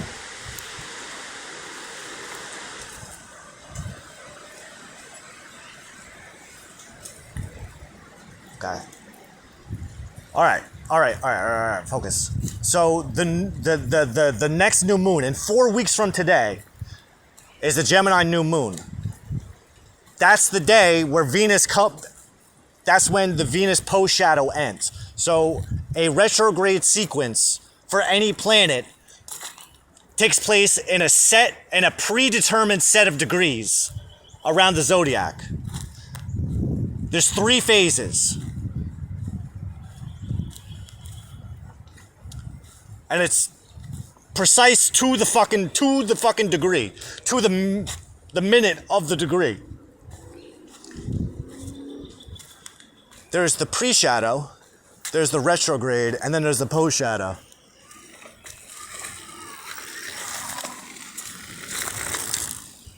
The pre-shadow is when the planet goes from point A to point B. The retrograde begins as soon as the planet reaches point B and starts moving back to point A. That's the retrograde. Once it gets back to point A, that's the post-shadow, and it starts moving forward again. The post-shadow ends once it passes point B. So right now, Venus and Mars at the same time are moving forward towards their individual point B. Mars is going to reach point B, its point B, which is on a different point. They're on completely different sides of the zodiac right now. Mars reaches its point B 3 weeks before Venus reaches her point B.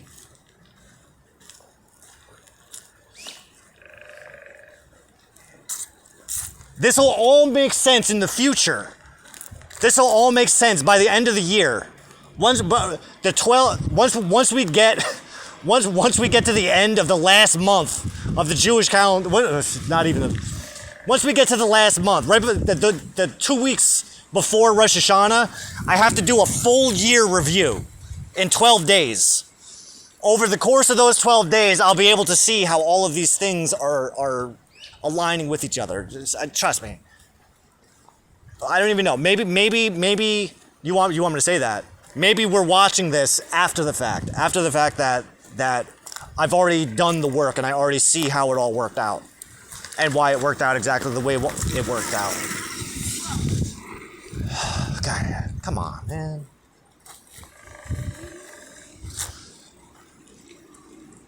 Alright, so on the same day that the Venus post-shadow ends, is also the last day of the Count of Omer, which is the 50-day challenge. So the intention right now for me that I'm setting, you as my witness, Gemini, the next new moon is Gemini. It's the twins, Castor and Pollux. But then there's the boy twins, but then there's also the girl twins too, because the male Gemini twins have sisters. But the story of the Gemini twins is kind of like, well, there's the literal interpretation and then there's the allegorical interpretation. So the human is the one twin, and then the divine soul that connects us to God is the divine twin, the immortal twin. Castor was the human, and then Pollux, his twin, was the divine one. Castor was the son of... Oh shit, this explains Jesus too. Castor was the son of the king of Troy. Pollux was the son of Zeus. Helen of Troy was the daughter of the king of Troy. What?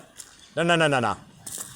Helen of Troy's twin sister, Clitorius or something. Her first name starts with the word... I remember it says clit in her name. Clitoria or something like that. I don't remember. You gotta Google it. Clitoria... We can Google it. Don't worry about it. She was the daughter of the king of Troy. Helen of Troy was the daughter of Zeus. So it's the same thing. It's the boys and the girls. They got the same thing going on. 1 hour and 52 minutes. What do we have going on here? 33%. Okay. So...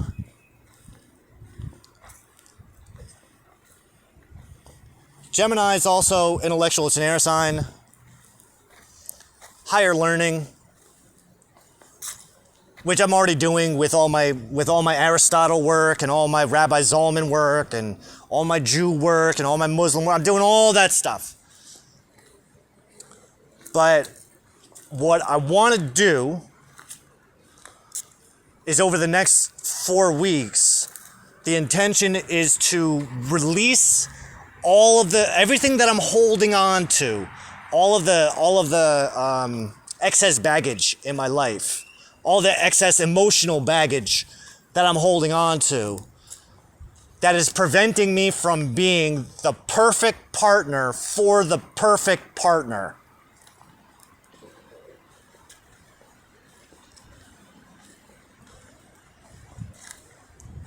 Not so that I have any kind of advantage over them one way or the other.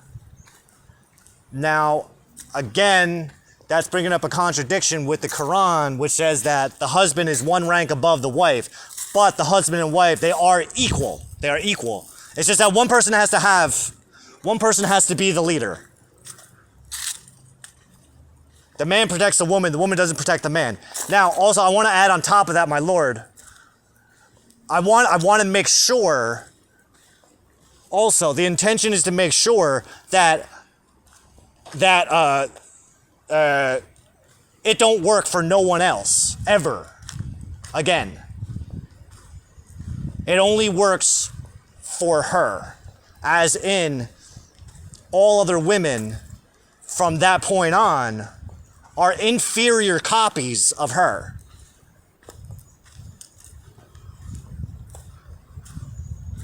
You feel me? You understand what I'm saying?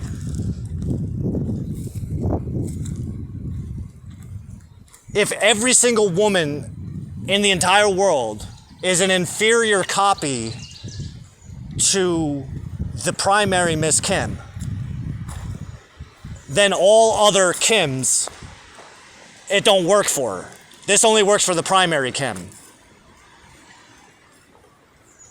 And that's it. There is no secondary Kims, there's no tertiary Kims, there's just the primary Kim. And this and that and this only work for that one. Does that make sense? Am I making sense? You know me better than me, and I know that this is your idea. And I love it. I am so on board with this. I'm doing this of my own free will. Even though the future's set in stone and there's nothing I can do about it, but this is all part of the process. Just because the movie's already written doesn't mean it doesn't have to be acted out. Does that make sense? We wrote the song, but the song still has to play. You wrote the song, you wrote the movie. We're just the actors, and we just play the role that you wrote for us. The ending is already done. It's already done. We can't see it because there's like a block. Because if we knew what was going to happen, what's the fun in that? There's nothing fun about that. Then why do you want certainty on this one thing? Well, maybe it's not that I need certainty as much as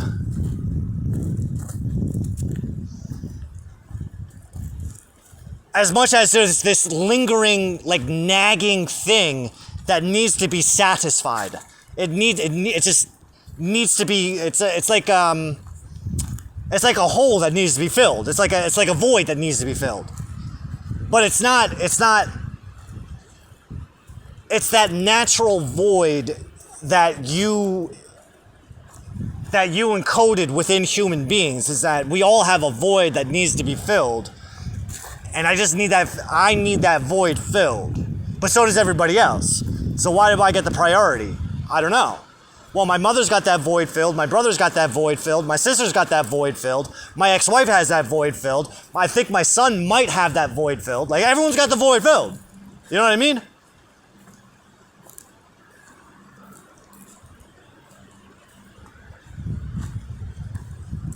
And at the end of the day, if I'm not doing this for something, what am I doing it for? And I know that the rule that it said, like, don't do things for the sake that you're going to get something back for it. I know. But I can't help it that there is a part of me that's like, yo, I am doing all this shit for you. I am doing all this shit for you. And I do it with a smile. This is the second time I came out and recorded. This is the second 2-hour video I recorded for you and me.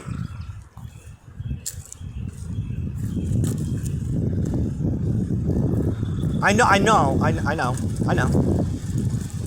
You're not taking offense to me speaking up. This is just the way that it works. I'm allowed to do that. Because you and I have a transparent relationship. Thank you, my lord. And at the same time, while we're releasing all that stuff, all that any kind of emotional baggage that is getting in the way of me being the perfect person for the perfect person, so that my body and all the important parts only work for that person. At the same time,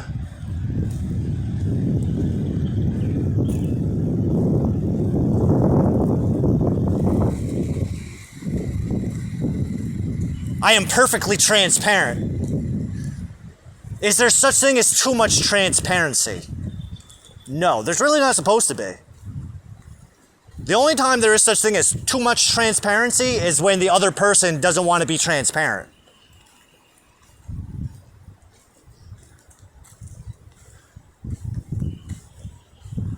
Because a proper man and woman relationship requires transparency with each other. Because when you're honestly transparent, when there's honesty and love and devotion and what's the word? What's the word I'm thinking of? Discipline. Intertwined within the man-woman relationship. The scariest aspects of being transparent actually become the most enjoyable aspects of being transparent. Because this isn't the type of relationship that you get off of a dating app or you find in a bar. This is actually a relationship that is specifically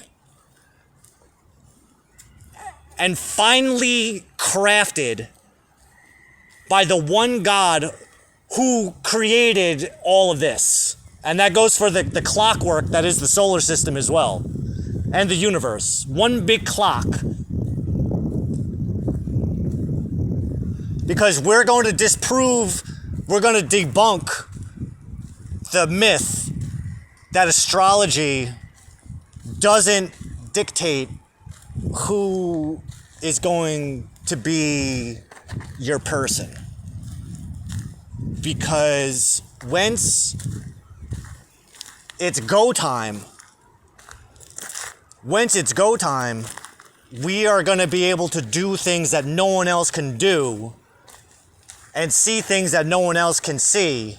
And we will be able to eventually come up with a roadmap of how our distinct astrology, our particular astrology, in relation to the general astrology, dictates that you are for me and I am for you.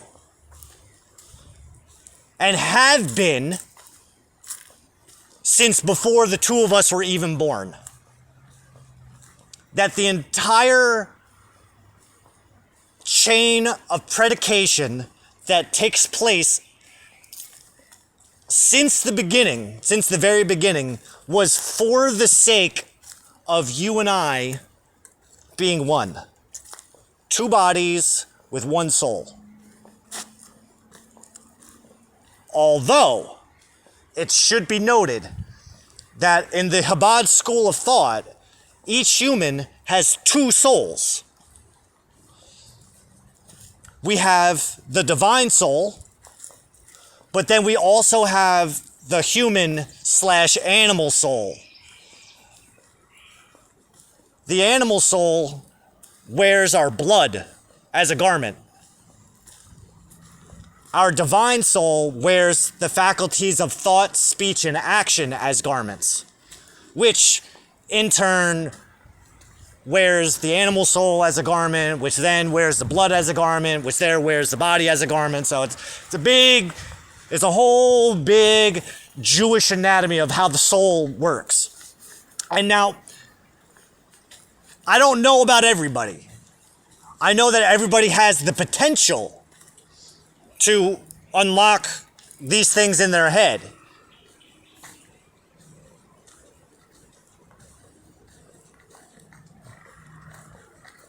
But you are using me to prove that one does not need to convert to Judaism when you have special DNA inside of you. Which you're telling me that she has. Which is why I shouldn't have to worry about the thing with the Jews and if you kill them Jews marrying Jews. It's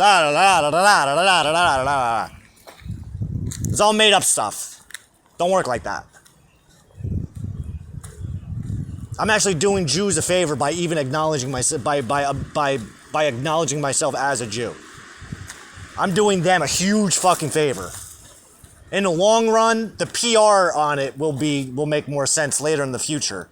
But for the moment, it's important that I do the Jew, that I let my Jew out.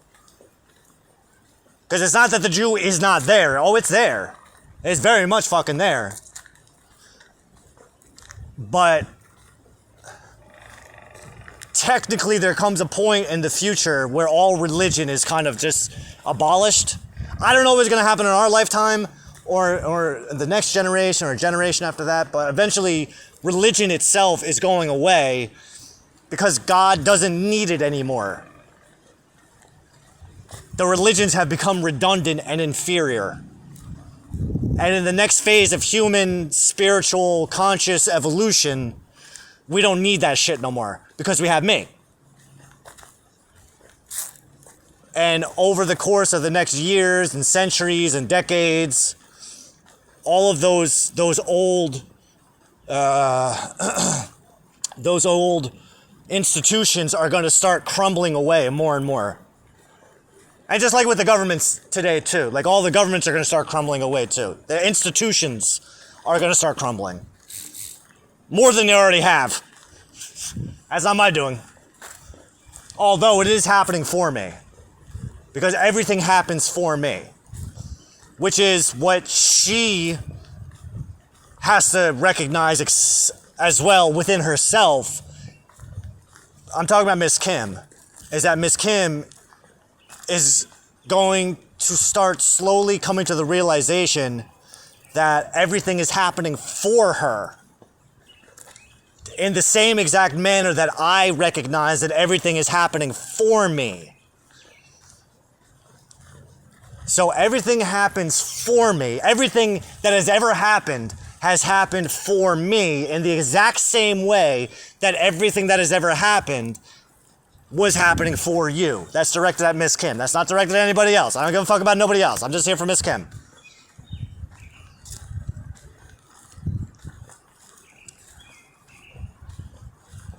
Because once I have a Miss Kim and Miss Kim has a Derek, this is what you're telling me. This is what you're telling me. This is wishful thinking on my part, but this is what he's telling me. It just happens to be. It aligns. That once Derek has a Kim and Kim has a Derek, then Kim is going to show Derek how Kim and Derek can help a wider spectrum of people,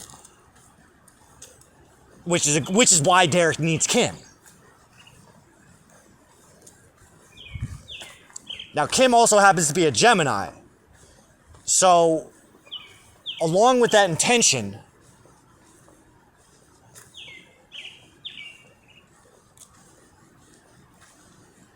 now, everybody's got all the zodiacs in them. Everyone's got all the fucking zodiacs in them. So it's not, the fact that I'm a Leo, well, I mean, it's not that it doesn't play a factor. It doesn't not play a role. That's a whole other story. We can get into that another day. But since my heart is so guided to this fucking Gemini woman, the perfect man for the perfect Gemini woman, like twinners, is so fucking annoying. But either way, because I even said, Hashem, this is still hard for me to believe. So if it's not Kim, it's okay. I have lost and had to cut Kim out enough times where I feel like Abraham and Isaac. Like I've had to sacrifice this fucking poor woman so many times and cut her out and just hope that she was gonna pop back up again. But where was I going? To winning. God, you guys are so annoying together. No, we're not. Because we're twinning. Goosebumps. I remember that. Like fucking Wonder Twins. That's how annoying I see it. Did you guys ever get enough of each other? No. No, because everyone else sucks. Because I fucking can't stand anybody else. And that's why I need a Miss Kim, because I cannot fucking stand anyone. And I hear you already. I hear you fucking saying it.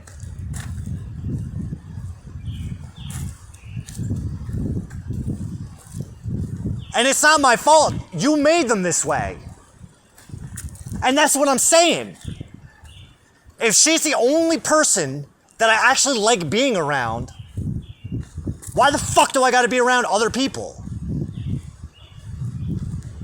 Because people need what's inside of you. The Quran said the same thing. The Quran said about Jesus the same thing that I wrote about myself before I read it in the Quran. And the Quran said that God sees Jesus. The Quran said that you saw Jesus the same way that you saw Adam. If we expand on that, what that means is you saw Jesus the same way that you saw Adam, the same way that you saw Noah, the same way that you saw Abraham, the same way that you saw Joseph, the same way that you saw David. You saw Jesus. Well, that's the other thing it said. Jesus was the sum of all the guys who came before him. And I believe when we get into the next, the last half of this month's review, I'm pretty sure that's where I wrote. I'm almost positive I wrote it in this month. Not last month, but this month. If it's not in this month, it's in last month. Where I wrote that I am the sum, that you see me as the sum of all the guys. All the fucking guys. All the fucking way back to Adam. My father, my father's father, my father Frank, his father Frank, his father Frank. 3 Franks. At least 3 Franks. And I want to find out what great-grandpa Frank's father's name was, because I got a feeling it's also Frank. I got a feeling I'm the first not Frank. And then I want to know where the Jew is. I know great-grandpa Frank was born in the hub of where the Italian Jews were. I know that should be enough evidence for me, but there's still this nagging thing in the back of my head. I just want to know what the name of the Jew was. I want to know which Jew it is who's flowing through my blood. This way, I could tell the other Jews, told you so. I fucking told you so. I am Mashiach. And there's nothing you can fucking do about it.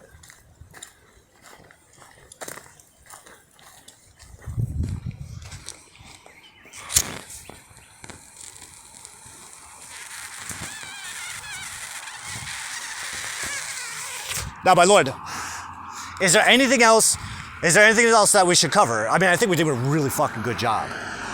This is gonna run out, this might run out before we get home. What's the percentage? 9%.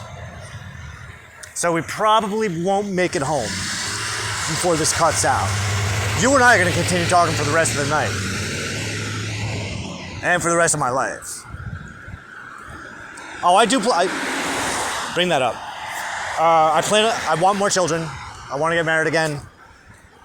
Because I don't want children out of wedlock. But I need at least one. I need at least one more.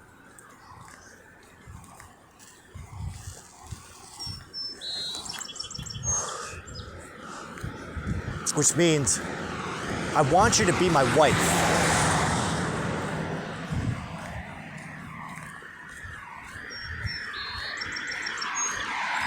I know it's hard to explain, how? Why? I don't understand. I don't fully grasp it myself. But I've wanted you to be my wife since the minute I first laid eyes on you.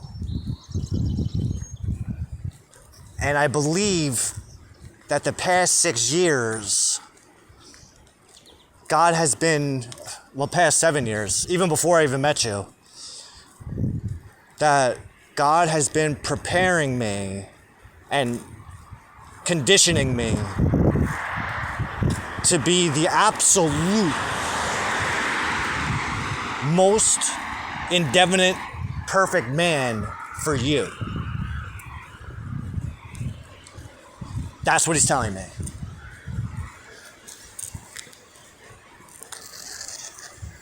Like I said before, He's telling me that he's been preparing this union since before we knew each other, before we were even born.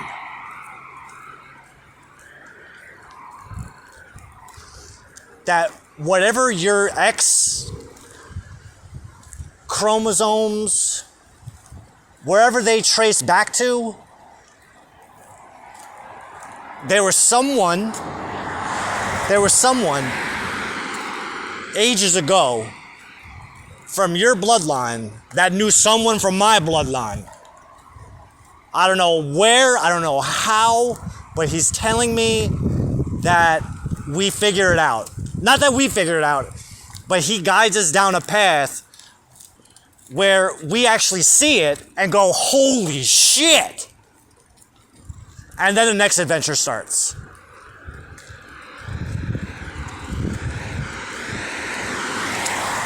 He said, realistically, the world's going to take care of itself. You two just take care of each other. You two take care of each other. This way the world could take care of itself. Because you're so perfect for each other.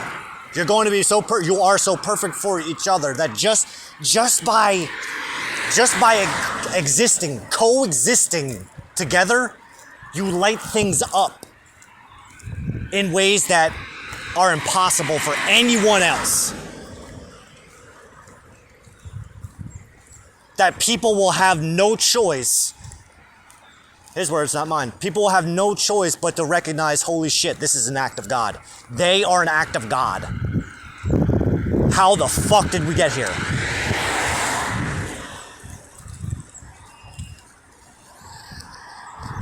But before that can happen, I have to be in a mental, emotional, spiritual, intellectual place where I already know it. Which then begs the question, if you weren't already in that place, then how the fuck are you doing what you're doing right now? Because it sounds like you're pretty fucking sure. It doesn't seem like you came out here and you started this whole fucking thing like you need a lot of convincing, but at this point, 2 hours and 17 minutes in, you seem pretty fucking convinced. That's how it works. Got 1%. So this is going to die out any minute. I'm just going to let it run out. And trust that I'm not going to leave off. Trust. You're telling me to trust that I'm not going to leave off with a cliffhanger. That exactly the way it ends is exactly the way that it's supposed to end, just to kind of fucking drive the nail home. Because you got to understand, when I talk, I'm not just talking for the listener. I'm also talking for myself because I'm listening to every fucking thing I'm saying. I need to hear it come out of my mouth. I do this all day, day. I know how I roll. I know what I need. And sometimes I need my own medicine. Sometimes I got to take my own medicine before I can prescribe it. You know what I mean? Am I making sense?